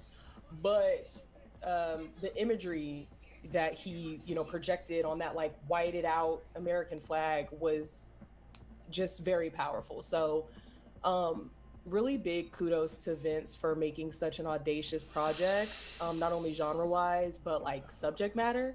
And I like how he's being super vocal now that he's like from under his label, and it's just like, I wasn't able to make music like this. And I think on the surface you could think, oh, they didn't want you to switch out of the hip hop genre, but I think he means subject matter as well. So I was just glad that in a time where it feels like everyone is just kind of like laying on their back and showing their belly in the face of fascism, he decided to put this out. So, tens. Right up. 1 second applause.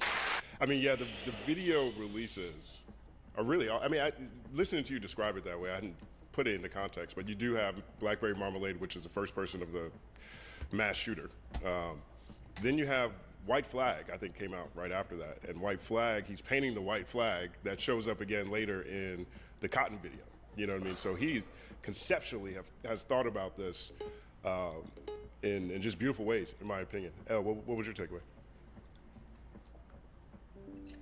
I loved it, and you know, I loved it in a way that I haven't really liked a project in a while. I happened to be doing a road trip. I had to drive to Oakland and drive back, so I was able to process it album all the way through in the car, and I was so surprised by how fun it was. Like, it didn't seem like this type of material was supposed to be fun. but I loved the new genre. I don't know if it's new because I started looking into like different I called it rock rap. I was trying to decide between rock rap and hip rock. I don't know which. I think I like rock rap better. I don't know. Gotta coin it. But it was so fun. It like I really love the TV guide. That is my song. Like I really appreciated him being different. I want to hear more rap over rock music, and I'm so mad I missed the show. I didn't go to the show in LA because I hadn't listened to the project yet, and I was like, well, let me give it its just due before I go. But I really missed out because I know it's gonna sound great live. He's definitely speaking Vince much more Staples coming to New honestly York. than I'm we hear getting a those lot tickets. of rappers speak now. And so I was just appreciative of the material he covered, the risks he took. Even certain songs, I was like, did he say gorilla? Catch that gorilla? Like, what the hell? But it was interesting because it was like, even my knee-jerk feeling of being like, I don't know, nigga, because now it's gonna be a whole bunch of white folks in there talking about gorilla, gorilla. It's still, I think it paid off really well. So I really like the Crybaby project. I've been spinning it back over and over again. Yeah, the replay value is really high. I didn't really think about that. You mentioned that earlier, that he's going to be having crowds full of people being like, go, gorilla. You know what I'm saying? But they say nigga anyway. Yeah. So I'm not right? sure. So that's why I said it's funny, because it's like as soon as you say, hey, man, you got all them screaming gorilla, it's like, oh, let's listen to what they screaming when we go to your show. And it's so that Word. I mean, look, I will say I went to go see Kendrick Lamar last year for the GNX tour. And when he did Euphoria, and at the end of Euphoria, it's We Don't Want to Hear You Say the N-Word No More to Drake, it was a full football stadium full of white teenagers in New Jersey, for the most part, screaming those words. And me and my wife looking at each other like, I guess, like, he knows, everyone knows, it's just gonna happen. But yeah, it is weird and awkward. A bunch of white New Jersey kids. We don't want to hear you say no more. I like that where it makes you face a hypocrisy, or it makes you face something that maybe you don't want to admit. I love things like that. So it's really fun. And he's really hilarious. So it's almost like this is the first project from him where I feel like I was actually able to, where I feel like he was able to double down on his sense of humor in a creative way through the music, kind of. Like, you could tell he's funny from the album, kind of, in a way. So I really liked it. He did a great job. Struggling to find finance and accounting talent? Join the growing number of companies embracing outsourced finance and accounting. She opened the door. It swung slowly upon its hinges, as if it were afraid to open. And she stepped in. Word up, 1 second, pause. I was shocked at your reaction stat to this project. You know, I'm so used to hearing, you know, you point out, I'm so used to hearing you focus on whether there's hits or not, and that being the main thing that you described. But you went into detail about how great this project was this week on Third Verse Podcast. Well, I'm a big man, a big proponent of balance, and we don't have balance right now. There's not enough music.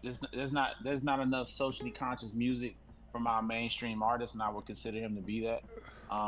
Unfortunately for him, what I wish would have happened, which I don't know if he probably due to budget constraints, he wasn't able to get with someone, a producer that actually does this type of music, to where this will be elevated to the mainstream. As great as the project is, my fear, because Culture United and Third Verse and our platforms are not as big as Breakfast Club and stuff right now. It's only so much we can do to kind of like get the word out. My fear is that this will be gone next week, and it's just such an important project and what he's saying. And I love the fact that he did punk rock, because he's really just basically condemning the system, but he's doing it over music that kind of like, they think they going into it like, yeah, but he's on there, yeah, fuck you, cracker. You know what I'm saying? He's just really just like throwing it up in their face. They're like, is he dissing me? Yes, he is. The whole project. Like, he's painting the flag white. He's going in there. He's really doing that. So I appreciate that. You know, I love revolution. I love going against the grain. But the business person in me does realize that this is not going to be around, and it's unfortunate. And I have a great deal of respect for him for even taking this risk, because I know for a fact. Oh, fucking please, that shit hurt my knees. Brunson for 3, Knicks in 5.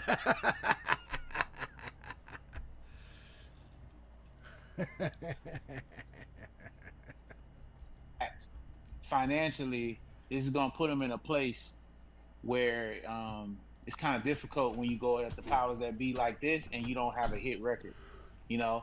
And I am glad that the critics are giving him good reviews, because he deserved it, he earned it. But it's just that I don't really hear a record that's going to carry us to where we'll go back to this project. And the way that we just swipe, and just go to the next thing. It's not going to, that's why you need that. Are you on an ad? It says I'm on an ad break. There you go. Ad break's over. Anyways, Warhype, what up, brother? What's going on? Dude, that game, first of all, last night I was at Lupe Fiasco Live, celebrating the 20th anniversary of his very first album that I have a reaction to on my channel. I made a reaction to the second album yesterday before going to the show, because I thought, like, well, I don't know what he's gonna do. I want to know at least more than one album's worth of songs. He just did the first album in order. That was fantastic. I loved it. And at the end, he did the Touch the Sky verse from Kanye. I was like, hey, it's great. And got out of there in a clean, like, hour and a half. I'm an old man. I like going home early. Ended at 9:30. It was beautiful. It was outside on the roof of a pier on the east side of Manhattan. Great. He made a joke about the Knicks. You know, people chanting Knicks in 5, Knicks in 5. He was like, that's not what it was. It was Knicks in 4. And then I get home. My parents are watching the game. They're down by like 30 points. And I'm like, fuck. Trump cursed us. That's it. It's over. It's in like the second quarter, third quarter. And then I text my buddy who I know is watching. He's like, I'm like, dude, what happened? This sucks. And he's like, yeah, I know. This is terrible. Trump curse. And then 20 minutes later, he texts me. He's like, something's happening. And I'm like, okay. So I pop it on my iPad. I'm watching it. They're tied. They're almost tied. They're both at 100. I'm like, oh my God, they caught up in one quarter? And then the last couple minutes, dude, the center, Wemby, that dude, missing the free throws, the tip in, I mean, amazing. Amazing. It was crazy, dude.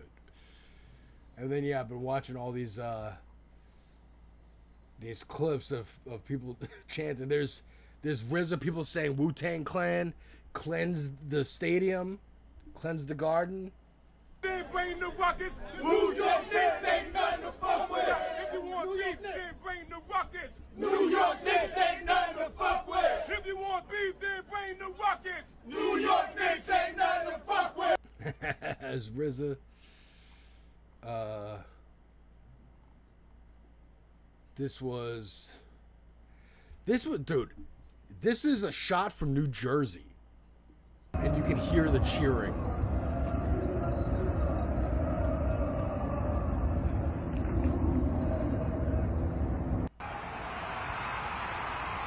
It's from across the river.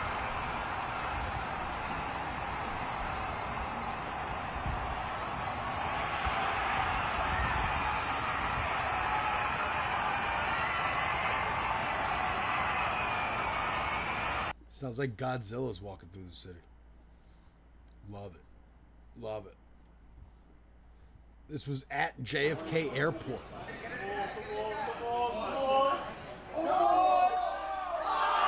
The tip in. Could you imagine sitting around in an airport at like 11 o'clock at night? You're just like, oh, I'm exhausted. I'm traveling. But then you just have this moment of unity.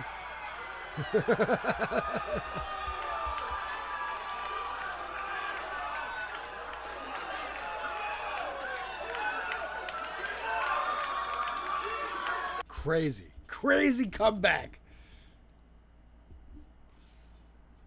I like that two historic moments happened. The Spurs had the biggest lead ever in history in the first half of the game, and then the Knicks had the biggest comeback in history. Amazing. But yeah, man, that was they got me watching sports, bro. That's how amazing this is. They got me watching sports. Record. That's why I'm always talking about hits. I'm just saying that because that's what keeps people engaged into what's going on. So imagine if he had And by the way, record. check the record they're talking about, the Vince Staples. Check this out. I think you'd like it. It is, like they're saying, it is like rap rock a little bit, which I know y'all love. You and Larry both love.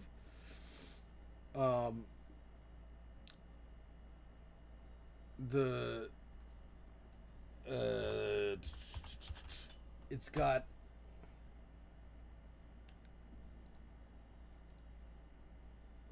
it's punk vibes, it's anti-establishment vibes, especially the lyrics.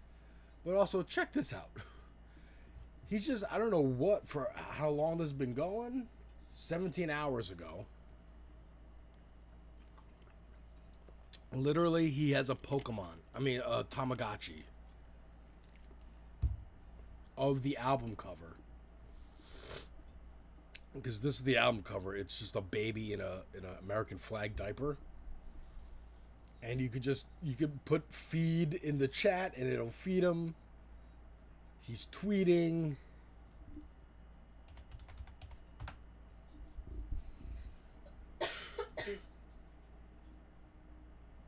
Like, isn't that funny?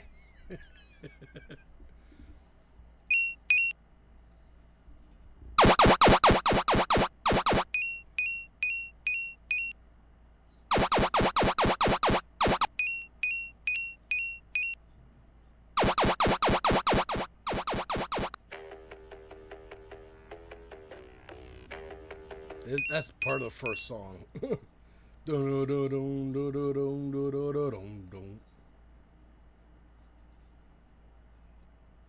Yeah. No, definitely check out Vince Staples, his new album, Cry Baby. It's amazing. These videos are amazing as well. I think if you're gonna dig any rap album, it's gonna be this one. Because it's punk rock too. So definitely check that out. And we're going through this conversation about it, and they're gonna eventually get to the interview with Boots Riley, the director of I Love Boosters, writer and director. And that's what we're getting to. This whole thing is 5 hours. We're not gonna watch all of this.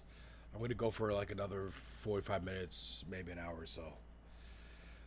But yeah, that's what we're doing, and I'm trying out this game, Fury Ball Rogue Revenge. It is very Hades-like, a little bit of, I thought it was going to be more Ball Pit-esque, kind of is. It is also a roguelike, you know, I'm getting addicted to that genre. So, of course, I have to try out yet another roguelike surrounding balls. And that's what we're doing. Diet ball print, yeah. On this album, something less that so. It's more. Here, you'll see. Matter of fact, I'll make it bigger for you. You'll see. You like, oh, this is the standout track. You know how important this record would be to the world, to all of us, for us to really engage and dig into it and keep it around. But he doesn't. So, as good as it is, it'll be gone next week, unfortunately. Back to reality. We'll say it blown. I mean, look, you said something in there that I thought was really interesting. You said basically it's going to be difficult for him to go to his next situation or set up his next situation without a hit record on this situation. Is that as necessary if he's independent right now? Or I guess it depends on his views. What do you mean by that? Well, it's just what I'm saying to you is I'm just talking about the numbers. You know, at the end of the day, he has responsibilities as a person. He has to pay bills. This is his bread and butter. You know, this is what he does. And a lot of the things he's criticizing is the system, is the things that he has to go up and negotiate with. There's no independence in music, as I told you, because Spotify and Apple, all this is part of the infrastructure. This show is on YouTube. So you can say you're not with a label, but at the end of the day, the labels are partners with the streaming services. So regardless of what it is, you are part of the system. So there's no such thing as independent anything when it comes to music. You know, I'm not trying to, I just seen somebody say I'm trying to be negative. I'm not trying to be negative. I'm just saying the harsh realities that we live in. If he had a record that was a hit record, that was undeniable amongst all this music, they couldn't shut him out. But when you don't have that type of music, then they can shut you out and make it more difficult for you to get through. See, it's a little bit more like Hades or a Neon, what was it called? Neon Abyss game, where it's like, it's rooms with enemies, you know, stuff like that. But I don't know. I like it. It's neat. The demo is free on Steam, so, you know, have at it. Based on certain things, because they'll use the fact that your numbers are not crazy against you in order to trying to do other things. You see what I'm saying? But if he made, like, let's say This Is America by that song. If This Is America was the lead single on this album, this album would be everywhere. Everybody be talking about it. So the messages would be broadcasted so more people could see it. You know what I mean? That's my point. Hold up, I'll second pause. Dame, I know you had a chance to lightly go through the project. What were your early reactions to it?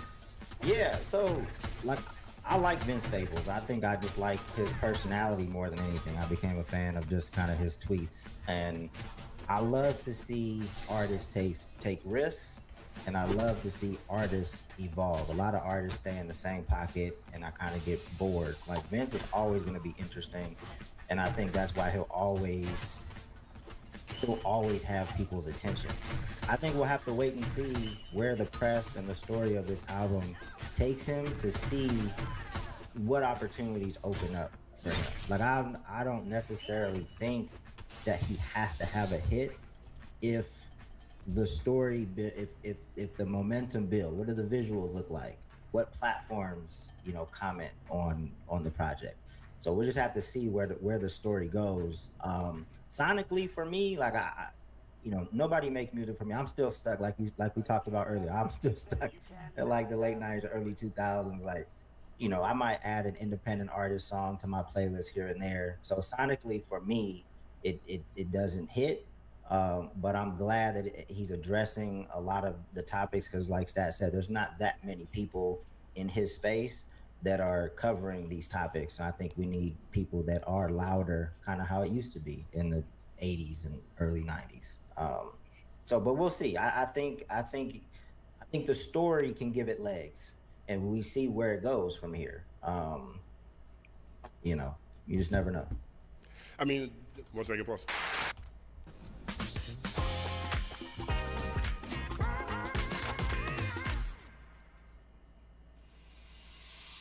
Great businesses deserve great spaces to grow in. Look, I've been talking about this the entire life cycle of this show. It's a running theme that's very consistent in all the content that I've ever done.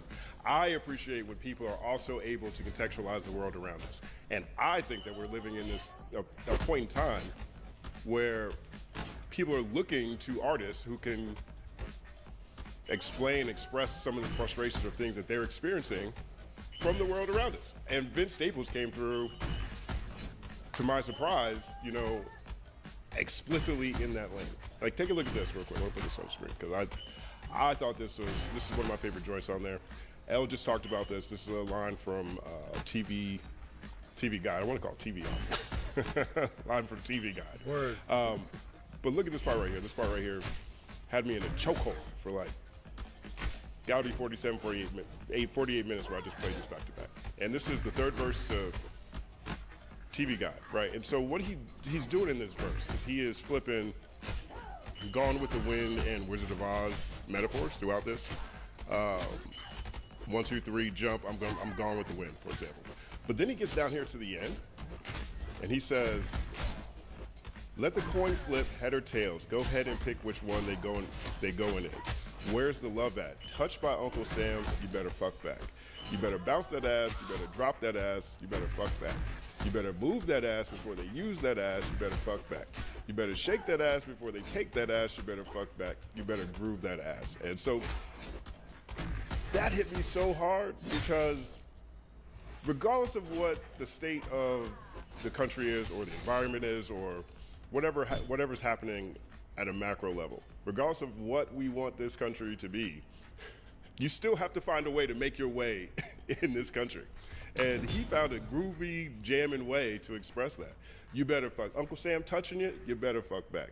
Open floor, but I was just really moved by the way That he is described it. one of the standout songs for sure. I agree so much, and this is kind of what I mean by his humor was able to come out because it's like you're going to get fucked in the system some type of way, shape, or form. So just it's so hilarious to be like, I could just see him actually giving that as advice when he walk out, like, you know they're gonna try to fuck you. You better fuck back, and just walking out the room. So I just love he was very creative with saying that. So that can kind of be a mantra because it's true. It's so true. So I agree with you. That was one of my favorite parts. Yeah, same. That stopped me dead in my tracks. I was like, bro, of course Vince would put it this way. But it's exactly it. You know, because he didn't say nothing about Trump. He didn't say nothing about, he said Uncle Sam. No matter who's in charge, this is an ever-present force, and you're going to have to figure it. But it didn't even feel like an empower. It was just like, this is just how it is. Like, you're just going to have to. Like, you're just going to have to. That kind of exhausted, exasperated tone he took while also being hilarious, I was like, damn, like, it's just back to reality, you know? So he's a genius. He was one of the few artists that when the Drake and Kendrick thing was going on, Justin, I told you this, when they asked him about like who's winning the battle, he said Universal. Yeah. And so that's kind of like the stance he took on his project. Instead of most time people try to decide which political party they're going to align with, he went straight to the head because he understands that it's not the political parties, it's white supremacy. It's kind of it's the whole political shit. parties too. You know what I mean? And he attacked it at the core, which I can appreciate that. You know what I mean? Sometimes we get so caught up in like, oh, this one red or blue. No, dog, all that shit is the same. You know what I'm saying? Uncle Sam, the whole thing's a scam, and I be goddamn. And so that's it. You know? Yeah, he's playing off a lot of different, you know, themes that are all directionally in that, or all in that direction. I can't think of the song right now. But there's like, you know, Whitey on the Moon references on this album. You know, we're sending people back to the moon now.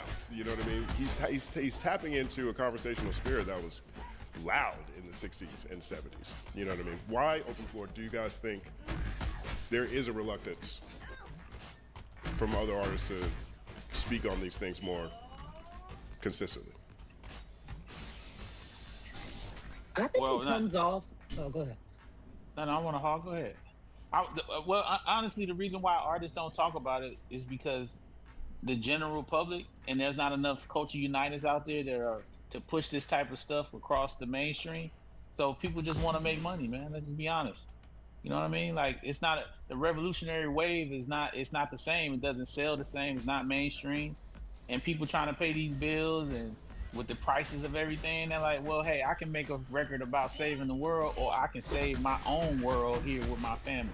And most artists decide to be selfish and take care of themselves and continue to put the poison out.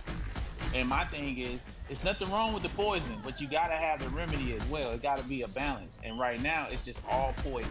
We have nothing to combat it. We have nothing to go to from our mainstream acts. You know what I'm saying? Of course, on the underground, yes, but I'm saying mainstream. I would consider Vince to be mainstream.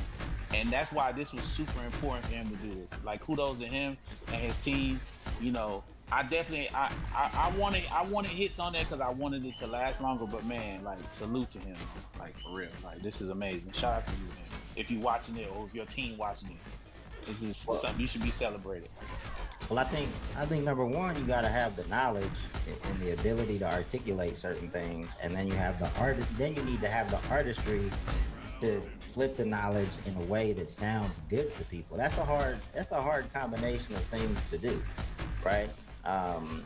And I don't want to bash today's artists, but there's less people today taking the time to really master the craft like that. And you have to have, I think, a supreme mastery of your craft in addition to the knowledge to flip something like this. So I can't tell when I'm that's why I think we're not seeing more of it.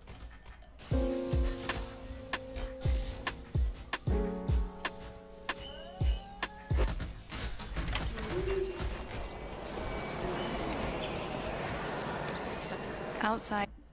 Yeah. And I think too, like, I think Kehlani's a great example, or an example of probably, I don't know if it's a cautionary tale yet, but maybe of, she didn't necessarily say things in the music, but in her music videos and then like off wax, which I think is equally as important. Like, what are you saying behind the scenes, off screen, what are you saying and what are you supporting? And her going super hard for Palestine and then basically having to scrub that shit clean because industry connects were falling through and shit was getting canceled. And, to Stat's earlier point, it's like people gotta eat, but she talks very openly about the harassment, the blacklisting, all that. So there is an incentive to just kind of shut up and dribble. But then also to Dame's point, there is kind of a lost art of how do I kind of put the sugar with the medicine so the masses can consume it. So I think it's a bunch of different things going on with that. Yeah, I definitely think it's. Oh, go ahead. One second. No, you're good. I definitely think it's a race to the top, and I think it's foolhardy, to be honest. I think everybody's like, I hear the common person doesn't want to hear this, so let me try to create something that'll be popular, that more people are like, which is usually like something coming from the flesh or something with a level of bravado where people feel good to try it on, like a costume, all these empty calories in the music. And I really think that is short-sighted, because what happens is all of these songs start to sound alike. And then then it becomes like the lottery or really the money on who hits the top. And I think that is not the right goal. The goal should be to come out with the best, most creative, most unique project. And I know artists don't want to hear this, but I don't even think the goal should be, I want to sell 1 million records and I want to be number one. Like, I do not think that should be the goal, only because the prescription that they're doing to try to get there is giving us all these empty calories. So as an artist, I would be more proud to have Vince's project, regardless of where it falls, regardless of where the numbers do, regardless, than to make some fluff project and it still don't hit Billboard anyway. Like, okay, you hot in 3 clubs. Yo, you did a great job. You made an ass-shaking song. Great job.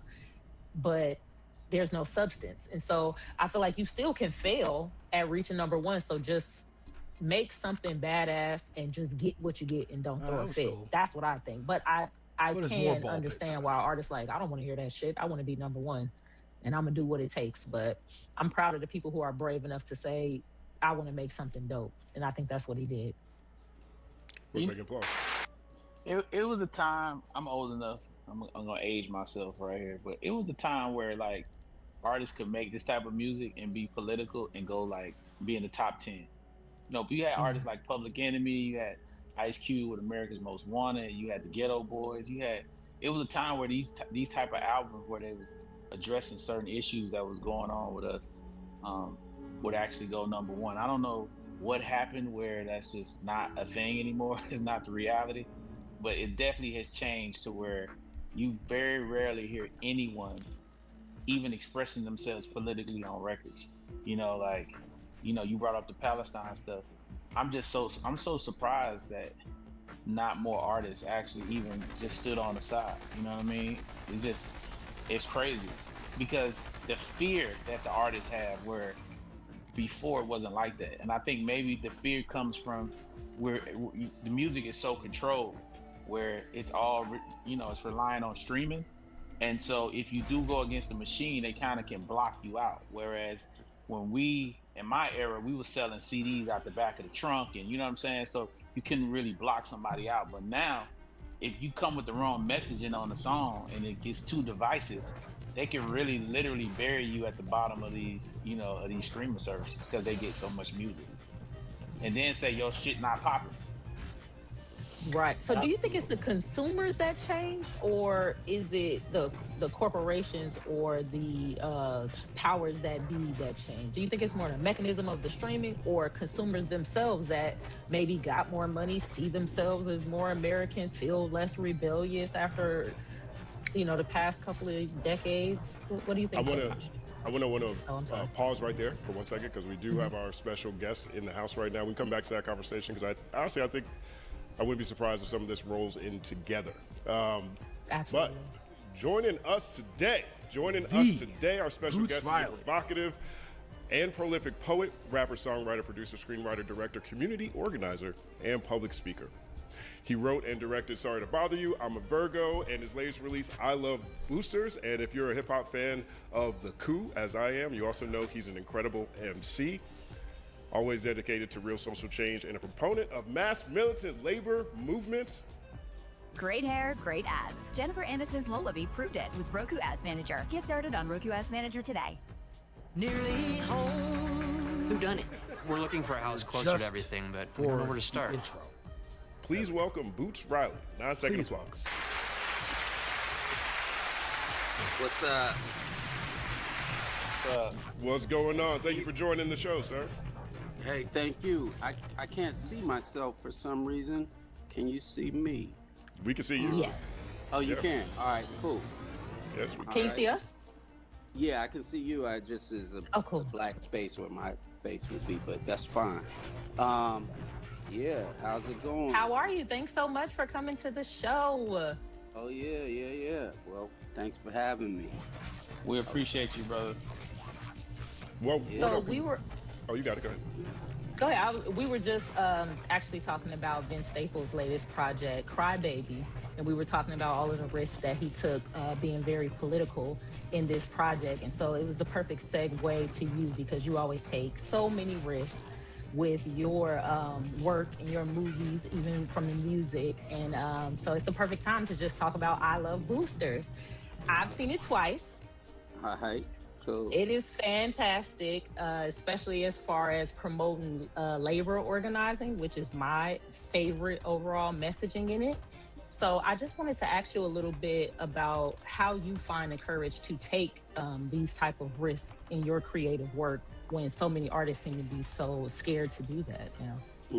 Well, it's my only reason to want to do it in the first place. It's my only reason to want to do art in the first place. I want, part of it is you want your art to have, everyone wants their art to have an impact. Everyone wants their art to, they talk about, this, my influence, or my, this or that. And, sometimes we set those goals of influences very small, like, there's these people wearing these hats now, or, look, nobody was saying that word before me, that sort of a thing. And for me, it's more of, I want to be in exchange with all the people that are taking in my art. I want to, collaborate with them and be part of changing the world with them. So it's just a bigger, it's a bigger goal for the art. So I don't look at it as taking a risk. I look at it as the reason I'm doing it in the first place. So if it was like, it could be 20 times bigger if you didn't put these ideas in it. Well, but then I wouldn't want to, who knows what that would be, because I wouldn't even be inspired to make the art. So.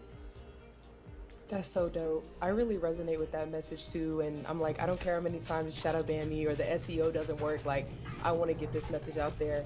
I want to say congratulations to a phenomenal film. I absolutely love the film. I have on my... I do the same. I'm like, look, my channel is going to have video games on it. It's going to have music on it. It's going to have films on it. Apparently, YouTube only likes when you do pick one. Whatever. I'm not going to censor my language. I will curse. YouTube doesn't like that. Fuck them. I'm going to beat the algorithm one day. I swear I will. Metro Designer's lime green right Oh, now. tight. But I love the pro labor messaging as well. And I guess my question is around daring to be a communist and daring to make communist art, or even themes that have communism 101 in it. And you know, your online engagement around the film and in general has been hilarious and engaging and awesome, that you can kind of touch the people, so to speak, digitally. But I guess speaking to that, there was, I think when the movie first came out, there was kind of this online back and forth about like, how do you make communist art under capitalism, and like this is hypocrisy and blah blah blah. What did you think? Did you see that conversation? What did you think about that conversation? What do you say to people who dare to? Well, one, I don't, you know, the idea that someone's gonna try to define what communist art is, I don't know what the usefulness is of that. Like, are you trying to define it to be like, if you want to make communist art, you have to do this, as opposed to what I look for is, what do people do once they take in the art?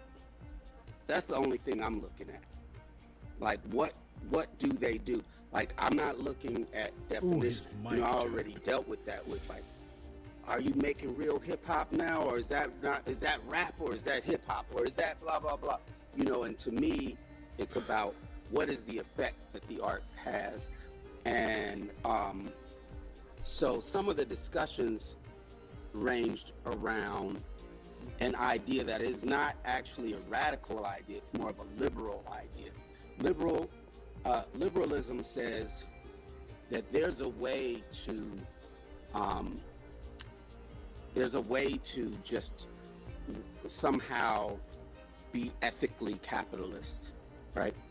There's a way to work with the nicer corporations, this or that, and that things are better when you do that.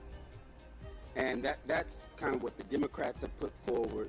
That's a tenet of liberalism, and that was always an answer to folks that said, no, we have to organize to have the working class overthrow the ruling class, and that's the only answer, right?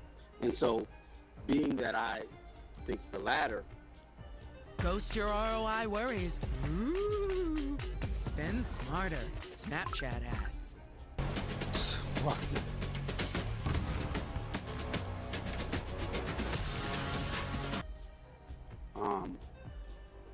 all of my work from the beginning has been tied to getting these ideas out in a big way, getting them out in a way that helps organizers to organize the movement that we need. And so from, you know, the coup came out on our first album in 1993. We were on EMI Records. EMI Records doesn't exist anymore, but they were a multinational corporation connected to all sorts of heinous activity.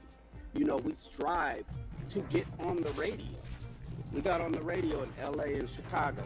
We were right next to Coca-Cola ads, right? We you know, we weren't like, oh, no, we can't do that because we're helping to sell, you know, that. Now, we had our own line. Like, I wouldn't, like Levi's wanted us to do an ad, and I didn't want people to associate that, the ideas in it, with Levi's. Or Taco Bell wanted us to do an ad. I didn't want people to associate the ideas with Taco Bell.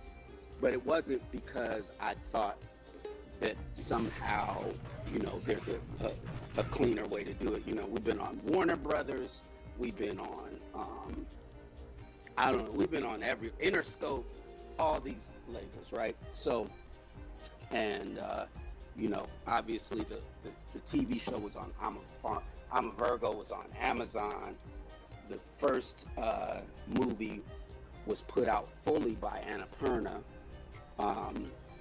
Megan Ellison's company, and so, and what I can say is, going off of that thing, well, what does the art do? In terms of Sorry to Bother You, that was my most effective piece of work that I've ever done so far in 30 years of more than 30 years of putting stuff out. And the way I can say that is that with all of my music, I always had people coming up to me saying different things that were kind of hard to measure, but good to hear, like, oh, you opened me up to radical politics, or I joined an organization because of you, and or this and that, all sorts of things, just anecdotes throughout the year. But for me, I never really know how to take that, because I know if you meet somebody that you like their art, you might embellish things just to be like, I want you to know how important it is. So I never really took that in. But what I did, I figured some of it is true, some of it, I also seen my music being used at actions and demonstrations, and people telling me that, like First Nations people in Canada telling me that played my music as a way to, they played my music as a, while they were fighting, actually having shootouts with the police. This may be an emergency for my son. Can you hold on 1 second? Because I have a son. Yeah, sure thing. Yeah, I'll take Absolutely. Absolutely. Hey, you know This is what's such a always dope fascinating? combo. You know what's always fascinating with someone like him who's so aware is you start to realize, even when you're making art that can change the world, that what he was telling you, the different companies that he had to partner with to even get to a place to put it out. It's like you have no choice but to work with these people in order to get your gifts to the world. That's how structured it is. That's what we kind of like going back to the Vince thing. Yeah. Like to even get it out there, as aware as he is of what's happening and what's going on in the world, and what the other involvement that these companies have, and as he mentioned EMI, it's like you have no choice. What I was just saying, Booth, I was like, you have. Bro, EMI is the company the Sex Pistols was signed to, and they fucking like ripped them off. Figured out a way in order to work in this system that we have, because they make it to where you have to, work within the system to get the message heard. You know what I'm saying? Even though all the different all the different companies you work with through your music, and even now like putting out movies, to have a movie out, you still have to work with some people that have histories of doing some things that's like below board. That you probably I don't feel and that. Exactly, like this is what I was gonna say. Like, real quick, Boots. I don't mean to interrupt you. Do you have a little bit of feedback that's coming through when you talk? I'm not sure if it's a mic or something. How about now? Say something again. How about now? It's a little bit better. Yes, it's improved. Okay, let me. I could, if I had a second, I could go get get some headphones. Yeah, I mean, if you have time, we have time. Okay. I just want to make sure that people can hear you clearly. You have a very okay. 1 sec. Okay, great. But yeah, it's just fascinating. Like the way they have it set up, Justin. It's you really can't avoid them. You know what I mean?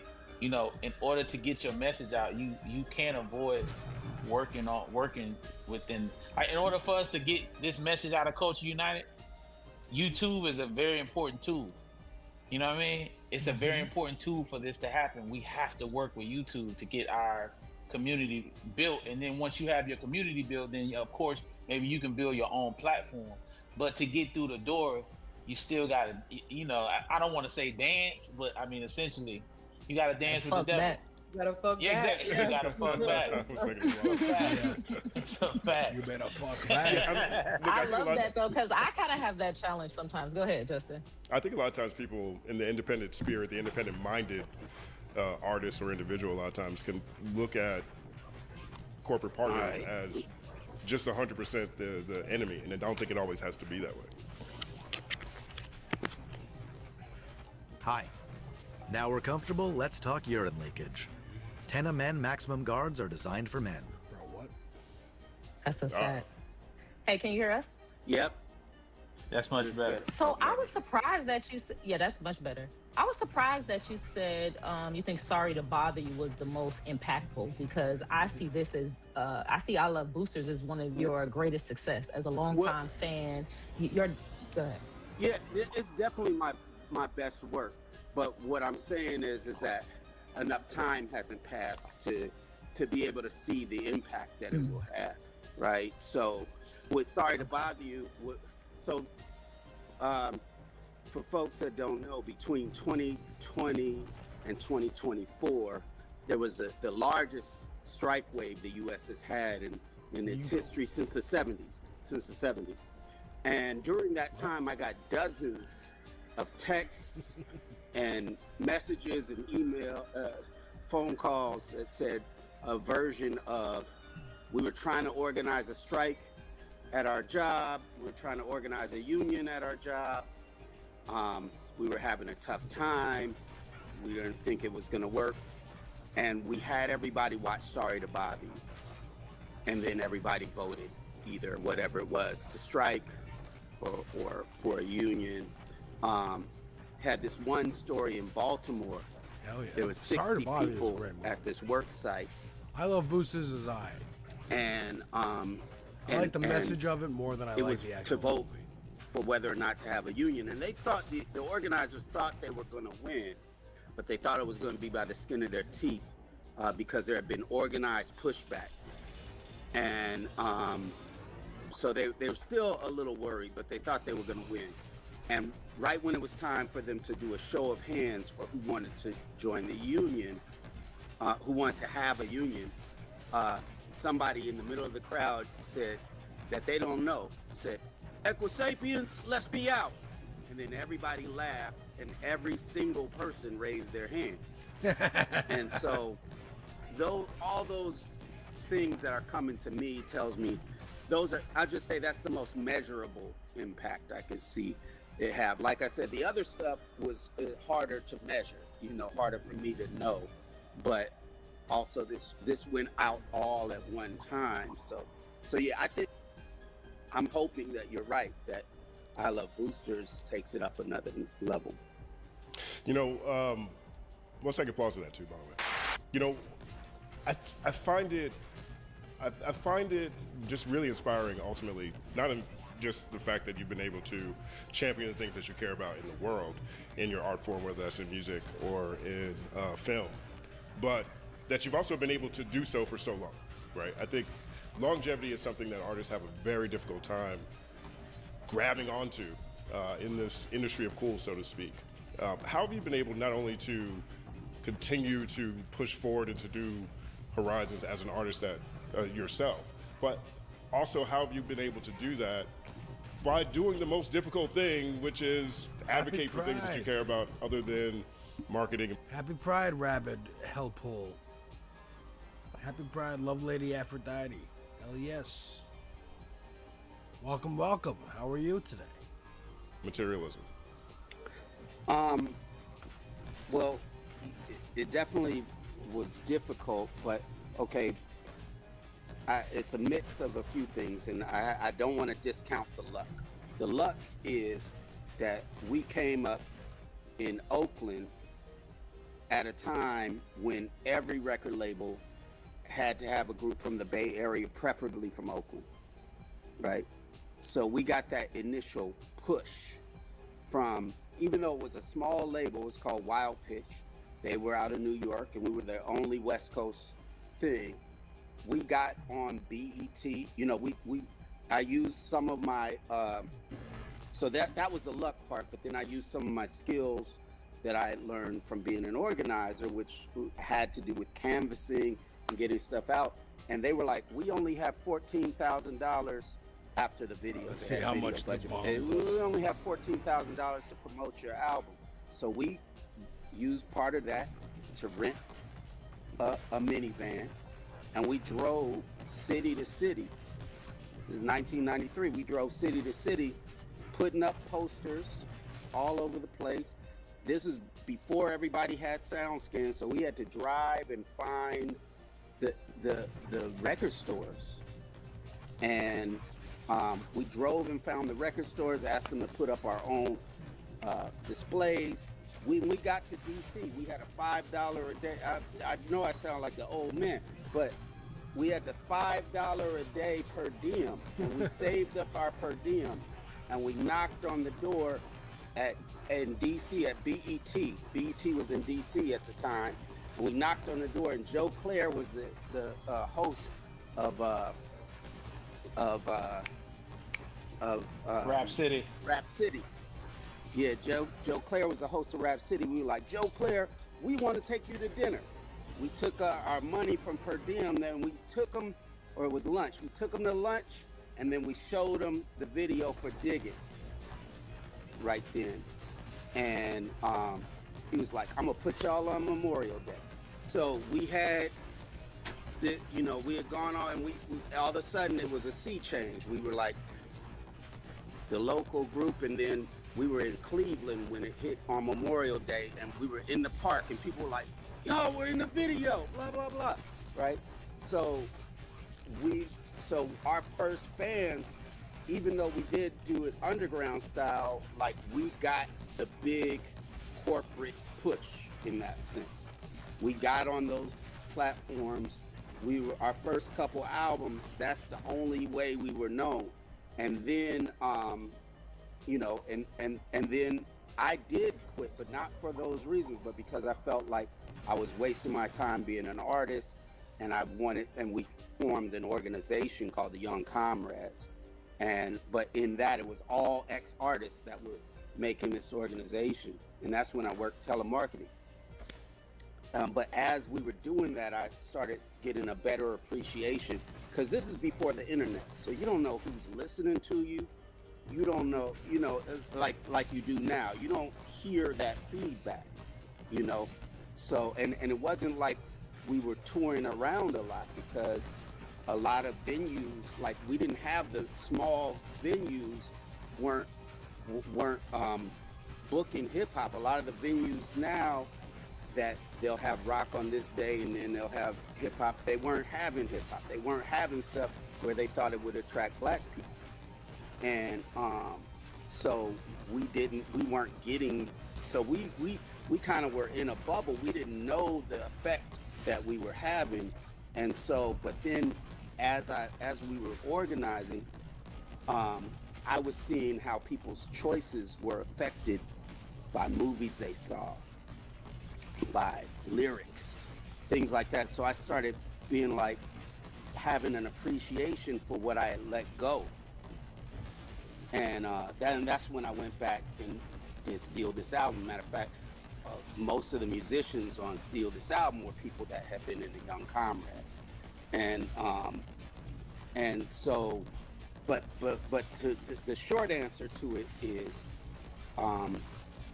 the drive comes from the thing that I want to see happen. So even when it financially wasn't working out, because many of those years I was on AFDC, I was on, we had WIC, we had, all sorts of stuff, right?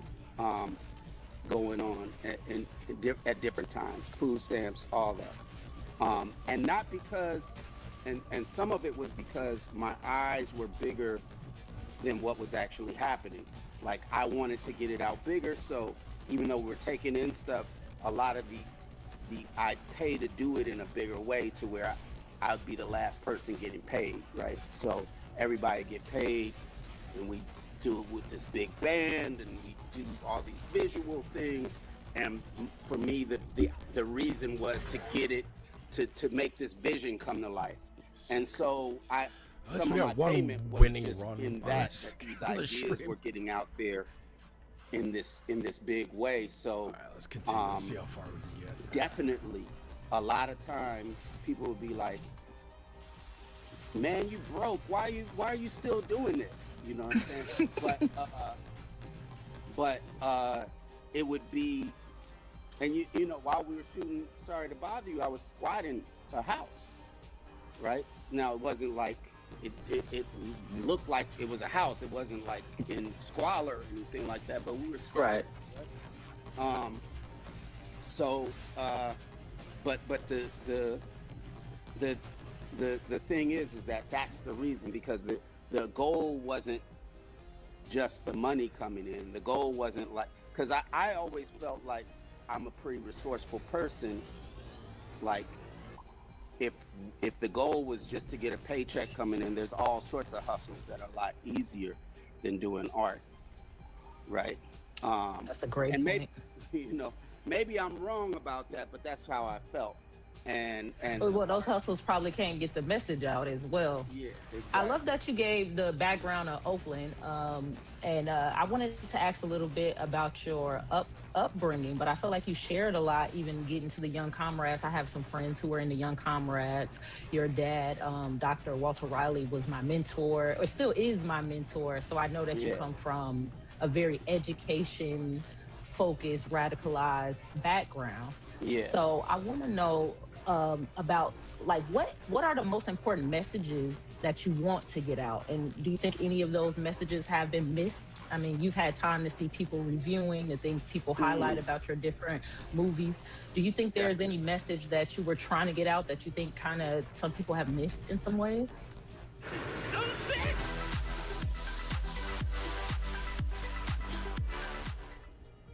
the fuck was that? What was that? Yeah, I mean, often people will take the message and put it to the closest thing that they know, the closest thing that they agree with. So that a lot of times will happen. But the idea that I'm trying to get across is that it is not one that's, it's not just about a statement. It's about figuring out where the levers of power are, right? Because sometimes, and I think this happens in left movements a lot too, where it's like the purpose of the movement, sometimes the campaign is just about getting this idea out, just about getting this message out. We don't like the way things are. And you'll see a protest, and the protest and it'll be designed to be like, we just want to show that we're upset with this thing. And I think that like breeds frustration sometimes, because even when that's quote unquote successful, you got tens of thousands of people out, if you go back even to the Iraq war, you have millions of people in the street, and obviously that didn't stop anything. So I've always been about where the levers of power are under capitalism, and which I believe leads to the idea that we have to have a class struggle, and so that's what's been what I've been putting forward in my work. And I think with my albums, I treated most of the albums like a full movie. So every song wasn't saying all of the ideas, but if you listen to the whole album, you get the idea. So it didn't always have the full thing in each song. So I think, people, it wasn't necessarily always clear. And what's interesting is there was a period where we were like, part of the financial plan was we could support our work here by performing in Europe, like, because you could do the festivals in Europe and do all the, and so you got to work that area. But what was interesting is, because even though a lot of those places we went to, they did speak English to a certain extent, but it was English as a second language. So what they got mainly was, oh, this is rebellion, blah, blah, blah, just rebellion. And it was very unsatisfying to me, because they just got this aesthetic of rebellion and didn't get the nuance of what I was saying. Whereas, here, when people listen to it, I think they got more of the nuance. All right, we're gonna leave it there, because again, this is like an hour and a half, and then 5 hours total. So I'm gonna leave it there. I encourage y'all to finish it on your own. I'll probably talk about it a little bit on this space on Tuesday. But let me find somebody.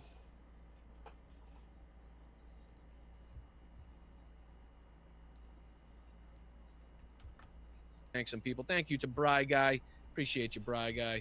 Bry says, Slav Ukraine. I worked at Fox, and let me tell you, the rot is rampant. You did? You worked at Fox? God love you. How the hell did you make it out? and you made it out like a sane person. That's crazy. God bless you. It's pretty. I take care, think that's folks. worth a Check you congratulations, later. Bri. So appreciate you for joining us here in the chat. And then, like I usually do, thanking people over the last couple days. Thank you so much to Beth. Thank you to MR. Thank you to Jenny, Faye, and Corey for everything that you guys have done. Thank you so much to Damon. Thank